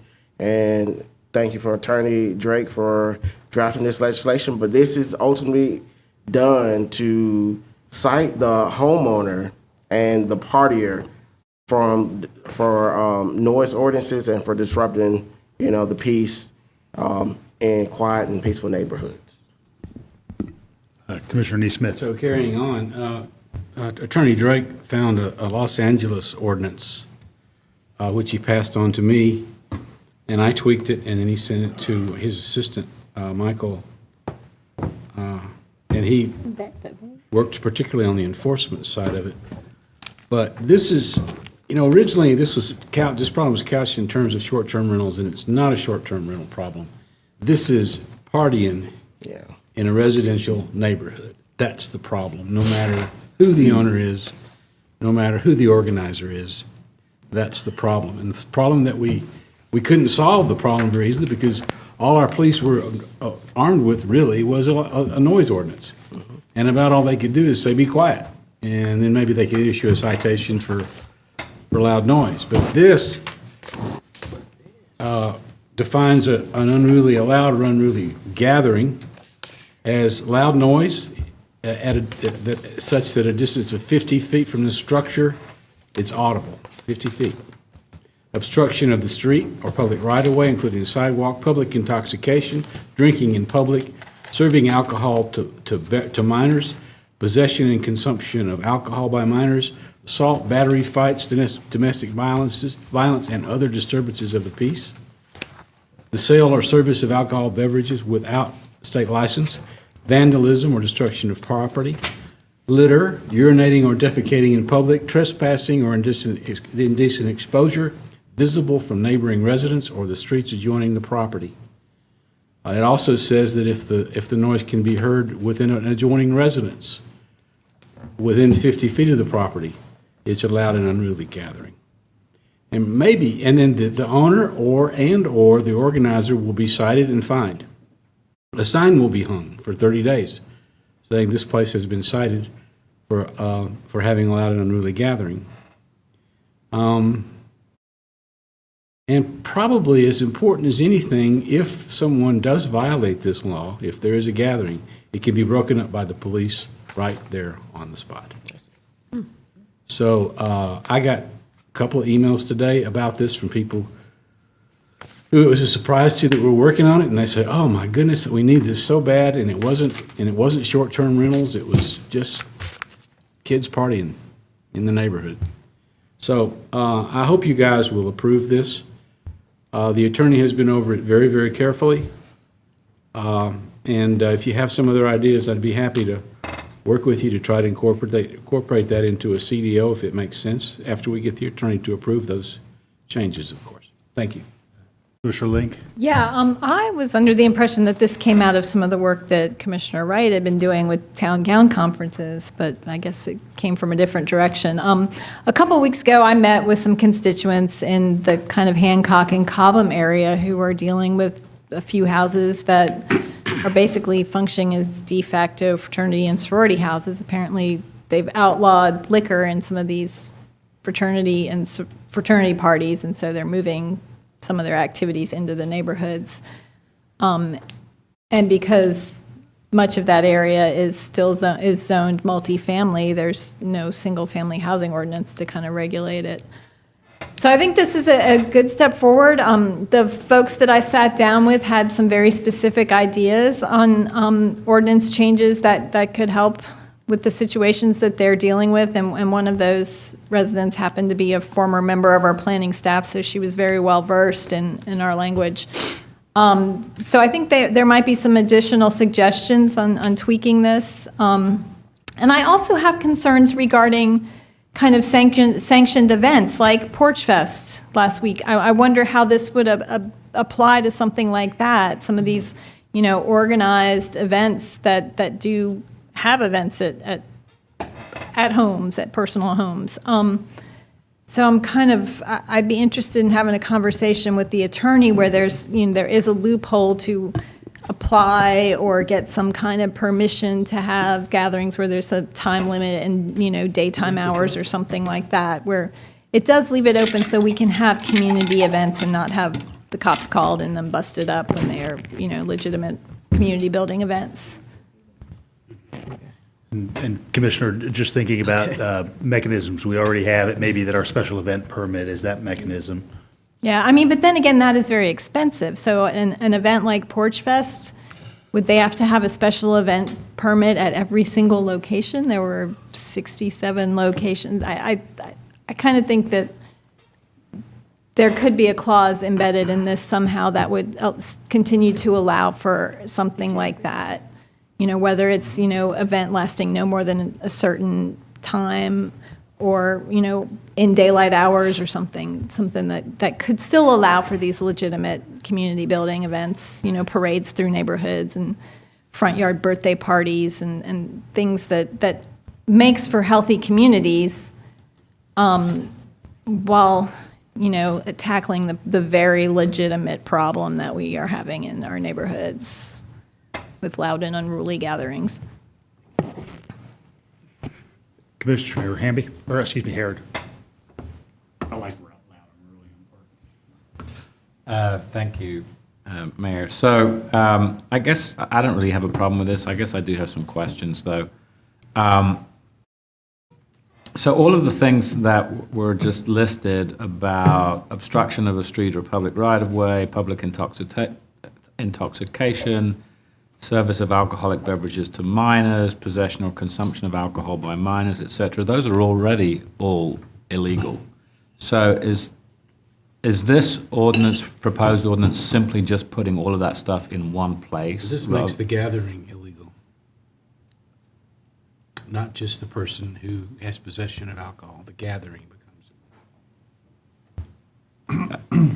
Attorney Drake, could you distinguish Yeah, well, sort of that from? Yeah, so it first defines, the ordinance does what constitutes loud or unruly conduct. It lists those things, those different things that you just enumerated, Commissioner Harrod, along with a number of others. But then it goes on to say that a loud or unruly gathering means a gathering of persons at any residence, and it also defines what constitutes a resident and notices it being within a residential zone of above.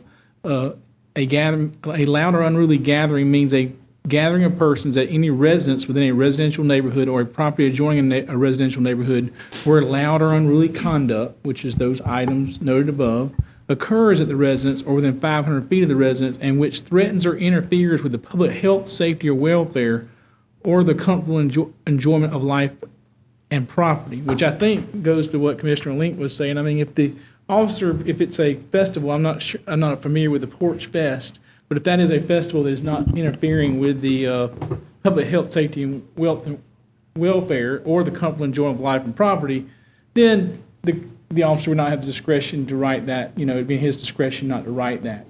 So I think there was an organized Porch Fest. I'd like to learn more about that event. Then that would be an exception, perhaps. We may want to clarify that further. I was thinking about what you were saying.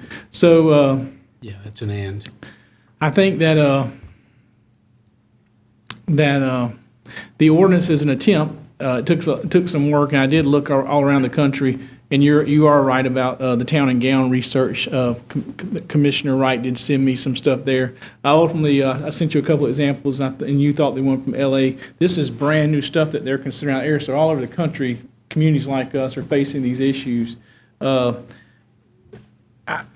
believe this is a reasonable way to approach the issue, and obviously it's going to depend a lot on officer discretion. I think that it is a start, and I believe it's an effective ordinance and a legal ordinance. I don't doubt that it's legal. I guess I'm just in my own mind trying to figure out if all of these activities are already illegal and they're in different parts of the code, and some are illegal under local ordinance and some are illegal under state law. So I don't have a problem in bringing them all together in one place, but I'm still having a hard time distinguishing in my own mind. So this is basically... Well, that's a good point, because what it allows the officer to do, though, what they didn't have the authority to do before, is to shut the party down. And cite the owner. And to cite the owner. So this, which I don't think was clear on the code. They had that authority. In fact, I've heard in speaking previously, my understanding is if they shut down the party, they leave, everything's good, and they come back, then that's a problem, But this gives them authority to shut it down. It's clear under the ordinance they have that authority. It also gives them authority to post a notice that the venue has been cited for 30 days as a loud and unruly gathering place. And I think the public policy behind that is to put occupants and others on notice that the place has been subject to that enforcement. I guess as a deterrent to future loud and unruly conduct there. So basically what you're saying, and again, I'm just trying to figure this out. These activities that are enumerated here that are already illegal, an officer could cite an individual, but what you're saying is that under our current law, an officer is not able to shut a party down. And what this will do is basically allow, for want of a better word, collective punishment. Everybody has to go home. If the party is unruly, loud, annoying the neighbors, the officer now has the legal authority to basically say to everybody, go home. And cite the owner. And cite the owner. Is that That's correct. Okay. So it allows an owner not present during the loud or unruly gathering to be issued a citation. There's a process providing him notice. Okay. So the second question I got 4 questions. So the second question is, it says loud noise if such volume that at a distance of 50 feet from the structure in which the gathering is taking place. So that's different from what our current noise ordinance says. So how do we meld those two? Tell me, what does your current noise ordinance say? I think it's 100 feet 100 and feet 300 by feet. night, 300 feet by day. I need to look at that language to see how that would, if that would impact it, be important for it to be congruent with the Okay. other one. I'll take a look at that. Mr. Chairman, just pointing out that this Yeah. is in a residential area, so that is a difference as far as the noise is concerned. Yeah, this does just apply in the actually in the residential neighborhood, and that refers to any land use zone designated as residential, including residential multifamily and residential single-family zones. I understand that, but But it's still in conflict with our current. Yeah, I'll noise take ordinance. I'll take a look at that. So the third question, if I may, and I don't have a problem, it says removal of posted notice prohibited. It shall be unlawful for any person to alter, tamper with, or deface a posted notice described in section 453, or remove it prior to 30 days from the date of the posting. So how will we know if that's happened? Well, I think that will be a difficult thing to monitor. I mean, I guess you could send back an officer there to check that. I realize resources. I think the public purpose in it, again, as I stated, was to try and provide notification that the property's been a problem. I don't doubt there may be difficulty in enforcing that, Commissioner. I have one last question. I just Just, wanted to let add me get something through. if I could, Commissioner. I believe that the neighborhood will enforce that. Okay, it's fine. I'm just asking the question because I mean, our officers have got lots of other things to do. And again, I'm not necessarily opposed to this. I just believe in let's measure twice and cut once. Let's do this right the first time and not create all sorts of unintended consequences. So finally, on section 456, citation issued to owner absent during the loud or unruly gathering. It says an owner not present during the loud or unruly gathering may be issued a citation for any violation. Why is it may and not will be? Well, I think the purpose of that was to give discretion whether or not it was deemed necessary to cite the owner. I mean, maybe perhaps just citing the occupant or the responsible party as it denotes would be sufficient, you know, and if you had to go back there again, then you could cite the owner. I think it allows for discretion. Okay, and if they're out of state, how does that work? Because obviously we're not going to extradite somebody from out of state to It says, this particular issue. Well, I agree with that. You know, it does allow for the citation to be issued. It talks about mailing of the notice and the process for doing that to an owner. So it contemplates that the owner may not be present. I mean, obviously, and could be out of state or out of country for that matter. And I don't disagree that it would not be prudent to deport someone for noise. I think this is a means to try and use available avenues of enforcement for a problem.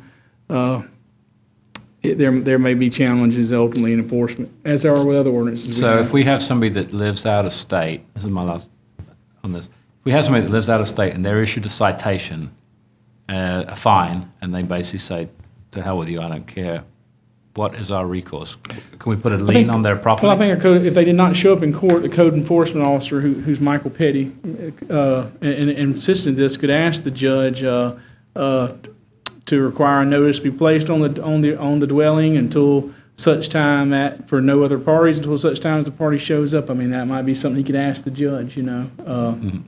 But for an unpaid fine for something like this, can we put Yeah. a lien on their property? That might be a possibility. I'm not sure about that, though, Commissioner. I don't want to commit to that. I'm not familiar with that. Commissioner Denson, then Hamby. Thank you, Mayor. Yeah, I had just some of the the same concerns. I mean, I see what this is getting to, and I understand that this is an issue. I guess I'm definitely not sure if I'm in favor of what almost seems like duplicating laws when all these things on this list are already illegal. And I do see the difference, I guess, of an officer being able to force the party to disperse. But I mean, I'll say it in my own experience, even being younger and even my early years of living here in Athens, an officer can disperse a party just fine if you violate any of these laws. And I've seen it happen. I've never seen the legality of it questioned. If there is alcoholic beverages being served to minors, if there's assault, a battery, or a fight, I mean, officers do break these parties up and send everybody home. So I don't understand. I don't understand the need for this, and so I don't like creating laws if we don't have to. And I also have a concern, and maybe the attorney can clarify here. So I also wonder if this could just end up being an additional violation that could be levied on somebody. So if something happened, could this just be another thing that a person gets fined for? So they get fined for public intoxication or maybe noise violation, but then they also get served for loud or unruly conduct, like two different charges. I think ultimately the purpose of this ordinance is, if you look at the public policy about why Los Angeles, for example, adopted this, was because of the problem with the Airbnb residences and the absent landlords and these properties that were being used as so-called party houses. I think that this is a means to try and get to the owner of the residence to prohibit this type of conduct, when you aren't able to do that, because the residence is, if you read about the problem, and some of the town and gown talks about that, the owner of the residence is absent. So, if and I don't disagree, that would probably support words an officer can go in and disperse a party, but the problem is that one night that satisfies the issue. And I think what Commissioner Neesmith was trying to address is, but then 2 weeks, to a month later, you have another party at the same house, and then then you go through that same thing of the officers coming and responding. So it's an attempt to try and get an avenue to get to the owner or responsible party at the party. I think ultimately that the public policy behind this is definitely trying to get to prohibit the continued use of a property in this manner. Yeah. Right. And jurisdictions are struggling with how to address this issue. It's a newer issue. Some jurisdictions are registering these properties, requiring a lengthy registration process for Airbnb type properties. There's debate on whether that's the most prudent method to do it. This is one more avenue, and the discussion we're having, I can tell you that it was a similar discussion. There was a lot of discussion in LA before they actually adopted this policy after a lot of frustration. So these are valid points. Yeah. So, and that's why I felt like this was going to. So I guess I'd rather we were going more directly at the problem, right? Creating an ordinance and creating an ability to regulate the Airbnb and vacation rentals, because I feel like that's what we're trying to do. And also by going that direction, we start getting closer to also being able to tax those stays as we'd want to do, as they are very similar to hotel motel stays. So I guess I feel like it's a little, we're dancing around the issue, and anytime I feel like we're dancing around the issue, we have the potential to step on toes, and create unintended consequences that I can definitely see coming out of this. I have some concerns here. Yeah. Commissioner Hamby? I share those concerns, Commissioner Denson. I mean, I think I heard you say that any structure within a single-family residential or anything next to a single-family residential, I mean, that really applies a lot to Commissioner Edwards, Commissioner Wright, and in my district, especially along Millage Avenue. I mean, I know, and we have ordinances that cover the noise, the underage drinking, and I know police officers have shut down many parties on Millage Avenue. Yeah. And I know that for sure. So, those unintended consequences that we're talking about, I mean, if we have ordinances on the books that already address shutting down these parties that are unruly, I mean, I've seen it happen. This sounds like it needs a little bit more time to cook and make sure that people are aware, because, the fraternities and sororities, they are supposed to get a permit for their organization. So, and I'm sure Porch Fest had a permit for what they were doing. So I'm sure sometimes they don't, and from that regard, but, there's ordinances to handle that effect if they don't. I'm real concerned about putting an ordinance in place without us kind of being a little bit more transparent and open about it and making sure that people are aware of this. Commissioner Link. Yeah, first of all, the folks in my community that are being impacted, it's not Airbnbs, it's student houses with multiple student residents who every single weekend have really in the middle of the week, they have loud parties. And I have, a resident who's a surgeon who has to be ready for surgery at 5 o'clock in the morning. And right now our noise ordinance is the only means of shutting these down. And the noise ordinance during the week doesn't even kick in till 11 o'clock. There are people who have small children, they can't get to bed. I do believe this needs more attention. I mean, we're having all this back and forth here, and I think that there needs to be some way of allowing for people to have parties and celebrations and, community events without being considered a loud and unruly gathering just because you can hear the music beyond 50 feet. Porch Fest would have been shut down. Mayor Gertz would have been shut down a couple weeks ago. Well, I probably would have been shut down because he was playing on my porch. I don't believe Porch Fest had a permit or needed a permit because they were not impacted by that noise ordinance because it was during the day. The noise ordinance doesn't really kick in till 11. It would have been 11 o'clock that Sunday night. So I think this does need some more work, and it needs more work so that it allows for appropriate, fun community gatherings. Maybe there's a process by which you simply warn your neighbors that you're having a gathering and file that rather than having to pay the significant special events fee. I think part of the reason Porch Fest didn't have any complaints was because every single location had a sign posted in its front yard a week ahead of time, so everybody in the nearby homes knew that something was going to be going on there. In my neighborhood in Boulevard, every Halloween, one house has karaoke in the front yard, another house has a band of ghosts playing, other homes have haunted porches. I mean, it can get pretty loud and unruly, but it's all about kids and trick-or-treating and a community coming together, but it's over by 9 o'clock. Or probably more like 8 o'clock, actually, because those kids need to go to bed. So I think that this definitely needs more work. It needs more work to make sure that it's enforced, and the way to get it enforced is to get at the owners. I'm unsure of the fines. I feel like we really need significant fines because the houses that are over and over and over again, the culprits, you have tenants that are in and out.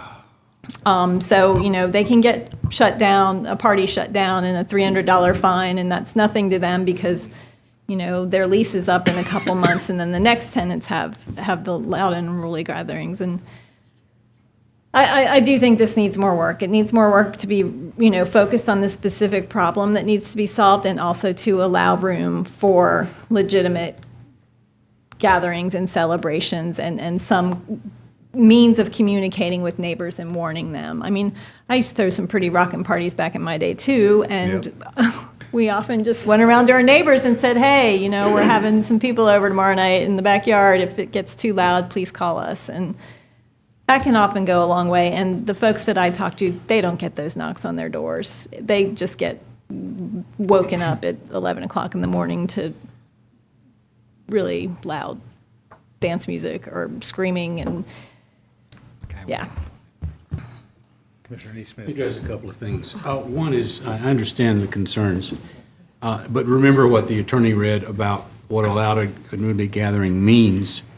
It means a violation of any of those 11 things, and which threatens or interferes with public health, safety, or welfare.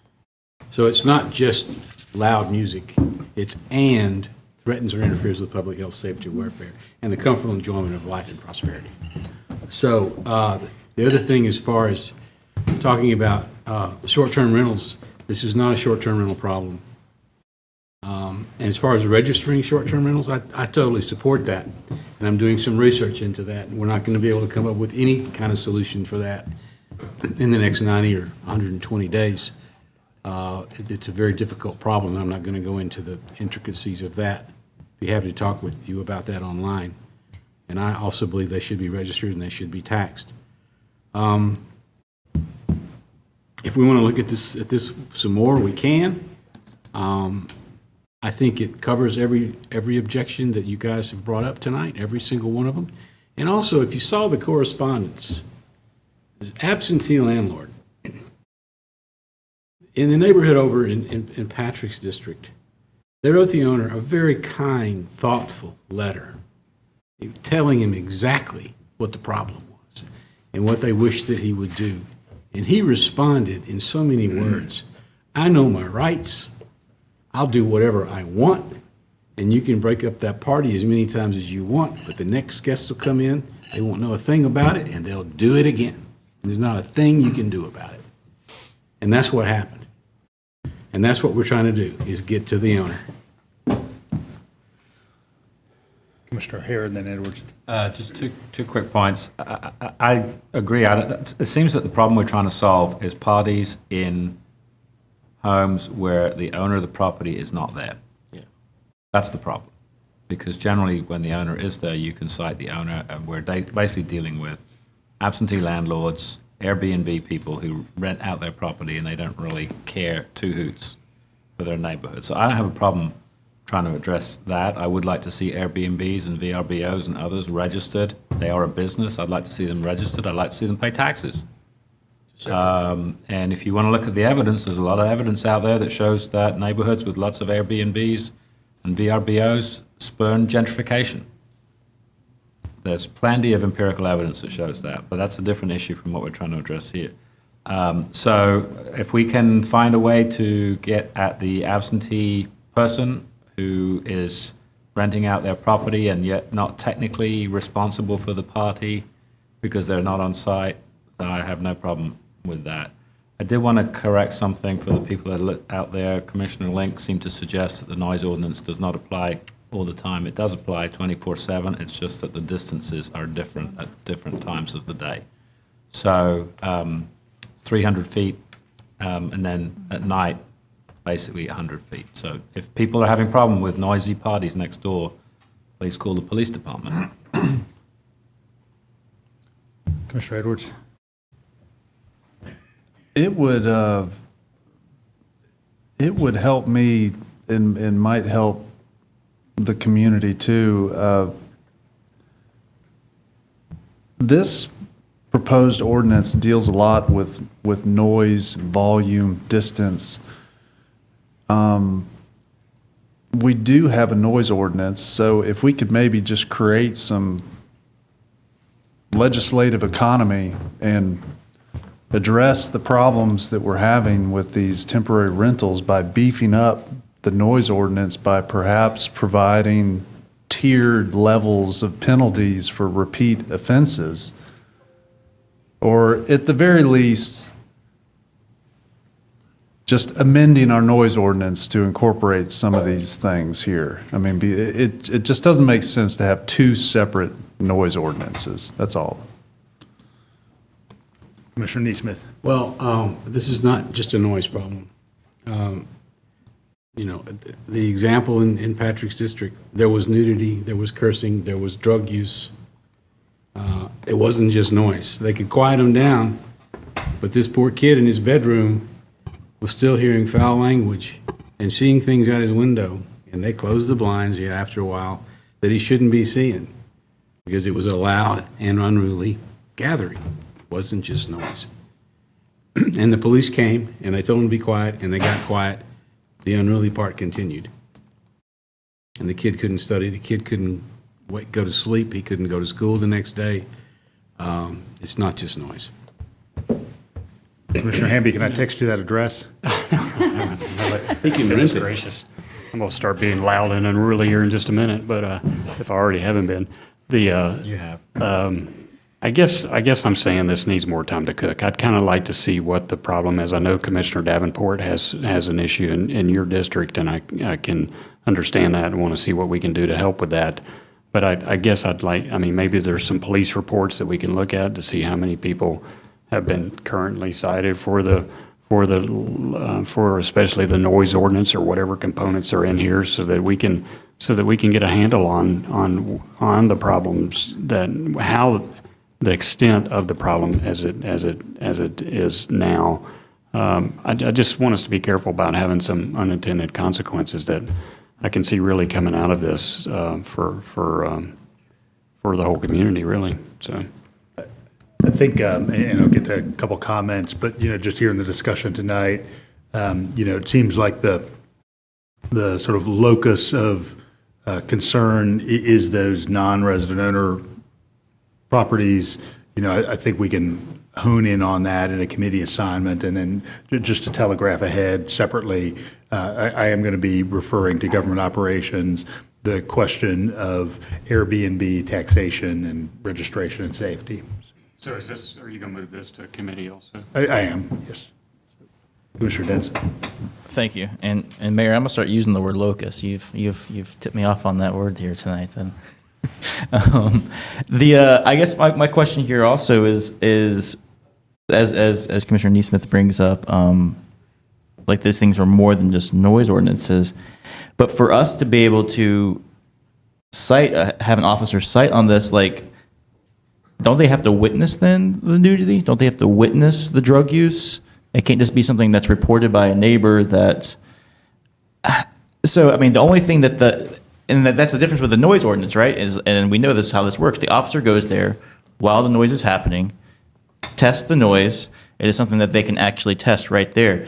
They can't, again, test if there's nudity happening, or like most of these things that are on here, or underage drinking, even unless they're able to go into the building and actually witness this with their own eyes. That's how this works. So, yeah. So, if we're going to move this committee, then I'm fine just, ending discussion. We can discuss it in committee then. Commissioner Link. Yeah, I think part of the problem is the officer can't really test the noise because they're not equipped with decibel readers. The noise ordinance was written like 20 years ago, and that equipment was very expensive and cumbersome. So it might be worth setting some specific decibel levels and investing in some equipment, which is really cheap these days. Like, I think you can get an app on your phone even. So we can have some, clear quantitative evidence of the noise level. Whereas right now, apparently, officers are reluctant to write a noise ordinance because there's, are they out there measuring, do they have 300-foot measuring tape to figure out when it kicks in? The folks that I've had multiple calls about multiple properties, and, the complaint is they don't get shut down. The officers, sometimes the officers don't even recognize that they're in violation. Or they, especially with daytime parties, they're not in violation, yet they are very, very much being disruptive, because 300 feet is pretty long. I'll note, Commissioner, this precedes Attorney Drake, but probably had this conversation just as recently as the autumn or maybe spring with Attorney Berryman.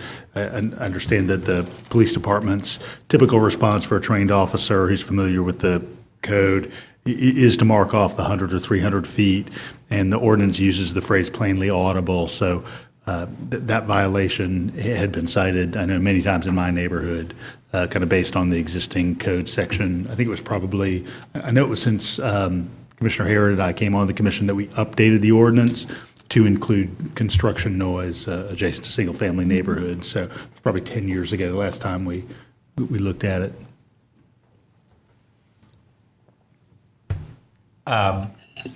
So two things quickly. 100 feet, if you want to think, easy way to think of it, it's the length of a football field. 300 feet. That's yards. 300 yards. 300 feet, just length of a football field. You're showing your nationality here. Yeah. I meant 300 feet. I'm Yeah. sorry. Which is a lot like a But not meter. everybody's familiar with a football field. All right, I meant 300. citizenship revoked. I meant 300. Sorry. Drive on the right side of the road. Yeah, well, but the other thing I was going to say, in defense of an ordinance that tries to get at the collectivity, when I have been with some of our officers late at night, sometimes when they go to a party, if there are 4 people residing in an apartment, and it's loud, the first person will come out and say, well, it's my party, so that person gets a warning. Then they come back later on because the party's not shut down. And then the second person says, well, no, I'm actually in charge. And so it can actually be quite a rigmarole to actually have some enforcement. So that is an argument for having some kind of ordinance that basically says it's the event that's the problem, not the individual that's quote unquote responsible, because you often end up with Some Marx multiple Brothers routine. responsible people who say they're responsible. It's a different group. So I'm not arguing against having some kind of thing that's focused upon the event rather than the current ordinances, which are usually person specific. So we'll have committee review this. All right, we are going to move forward to the planning and zoning items, of which we have 2. So I'm going to move down next to the attorney. Assistant Manager Lona, you can stay where you are.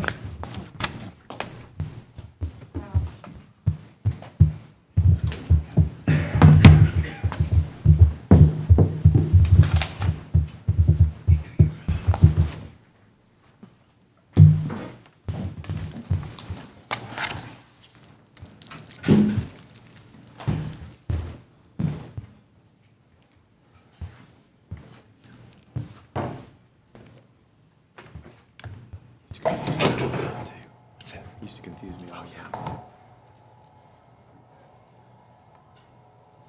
All right, we have 2 items, and then just for folks in the chamber, those watching at home, we're going to get a presentation on the item, and then there will be public input, and then commission discussion. Ready? Okay. 2 for you this evening. First is an item, a request to rezone from commercial general to commercial general plan development at 717 Oconee and 205 and 15 Georgia Drive. Requested. It's compatible with the general business future land use. The 3 parcels in combination are about 3/4 of an acre with any PD binding plan and report upon approval. And what this is about is the Oconee Street Methodist Church is in need for expanded parking. They have recently lost a vast majority of the parking that they have used for years across the street with the school property redevelopment, and so they have acquired these properties. There were originally 2 houses on the property that both are being repurposed. They're being moved to other locations as part of this proposal, but it is simply an expansion of an existing parking area that I'll show you in a minute, which includes the outer perimeter impervious gravel and then grass pave along the street to provide a little more of a green buffer from the street and sidewalk to the actual asphalt of the parking. There are some waivers with it. Most of them get into design standards on the parking. They're trying to kind of squeeze down these parking spaces a little bit and reduce the aisle widths. But here you see the property corner of Oconee wrapping around to Georgia Drive. That existing parking lot you see behind the church building, if I can get this to work right there, that will stay, and then the new parking lot is going in this area where you see the 2 structures. Existing house will remain in parking lot. Those are the 2 structures that are currently in the process of being moved or are gone. And then that's the existing driveway that will enter in, go around the house, and then the new parking is to the right, which you see in the slide to the right. So here's the plan. It's an addition to parking. This area and this area are gravel paved, which really reduces kind of the look of the asphalt footprint. And then these are the spaces that they're proposing to do a grass paved system, which really just expands what you will see as a grassed area from the sidewalk to get back to that parking. Planning Commission worked with them on the design of the parking lot and those alternate materials and are recommending approval. There's still 2 or 3 little minor technical conditions that go with this, but just plan modifications in terms of information. So the staff and Planning Commission recommends approval.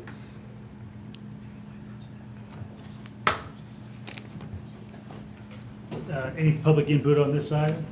So, terms are the same as the prior input, 3 minutes. Good evening, Mr. Mayor, Commissioners. My name is Josh Coons. I reside at 205 Cofer Street, and we've been assisting the church in this effort, and I just want to let you know that I'm here in case you had any technical questions about the PD application or the waivers requested in advance of the November vote. Happy to discuss anything that feel necessary. Thank you, Mr. Coons. Any other input on this item? This is in Commissioner Wright's district. She's not with us this evening. Any other input on this item? Commissioner Link? I mean, I kind of have mixed feelings about the idea of these, historic homes leaving this neighborhood, but then again, this neighborhood is zoned commercial, and I recognize that the loss of parking resulted because of the redevelopment of the school. And the fact that this is a PD means that it's not, a bait and switch. They're not just clearing the land to someday get, a student apartment building or something like that. So I think I'm pretty comfortable with this. And I'm glad to know that the houses are being reused. I'd be interested to know where they're going, just out of curiosity. That's a really beautiful double-gabled cottage there. In full disclosure, the White House to the left, I is that moved the one onto you're a moving? parcel on Flint Street. Okay. I didn't realize this was the house you moved. Is that your party house? That's your Airbnb? Right. It's your loud and unruly All gathering party spot. all the time.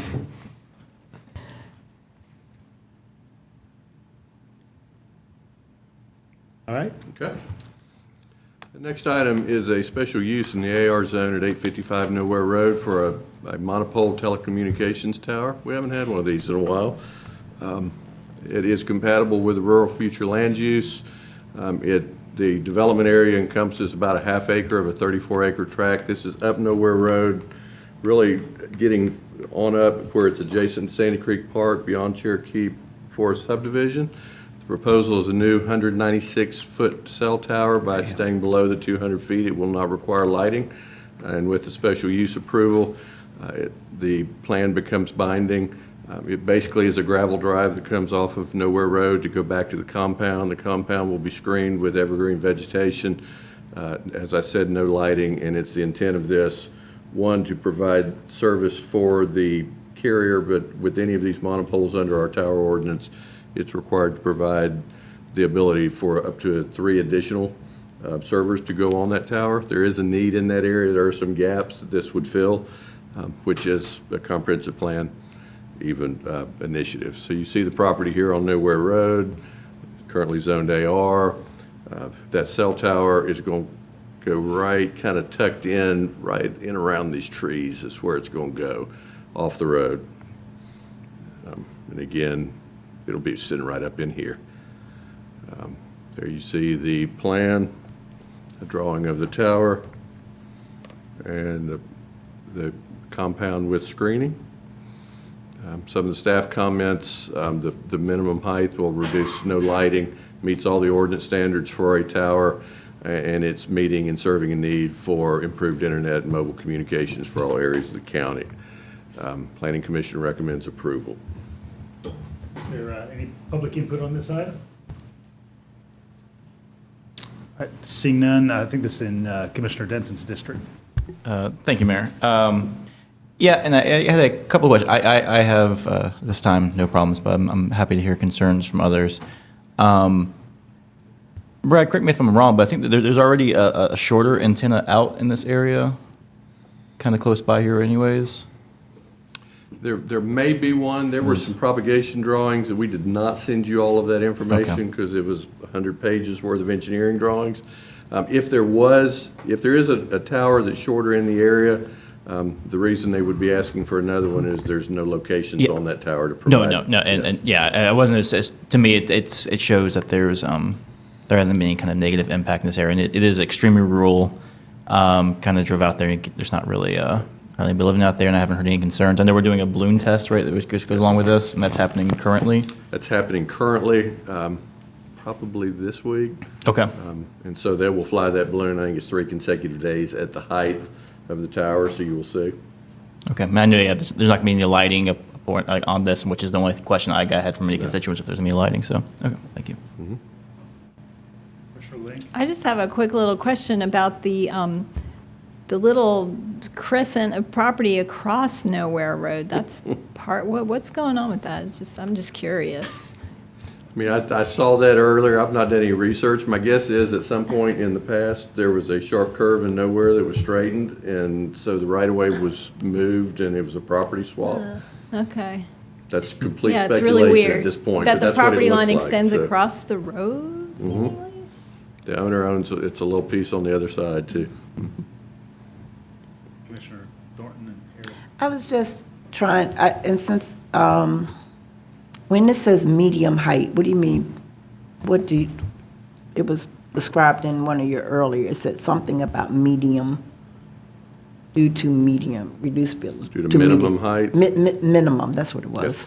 FAA requires any towers over 200 feet to have lighting on them, and you'll generally, on those towers, what you'll see is it's a white strobe light during the day, and then you get the slower red flashing light you'll see on towers. If they keep these towers below 200 feet in height, they're not required to provide that lighting.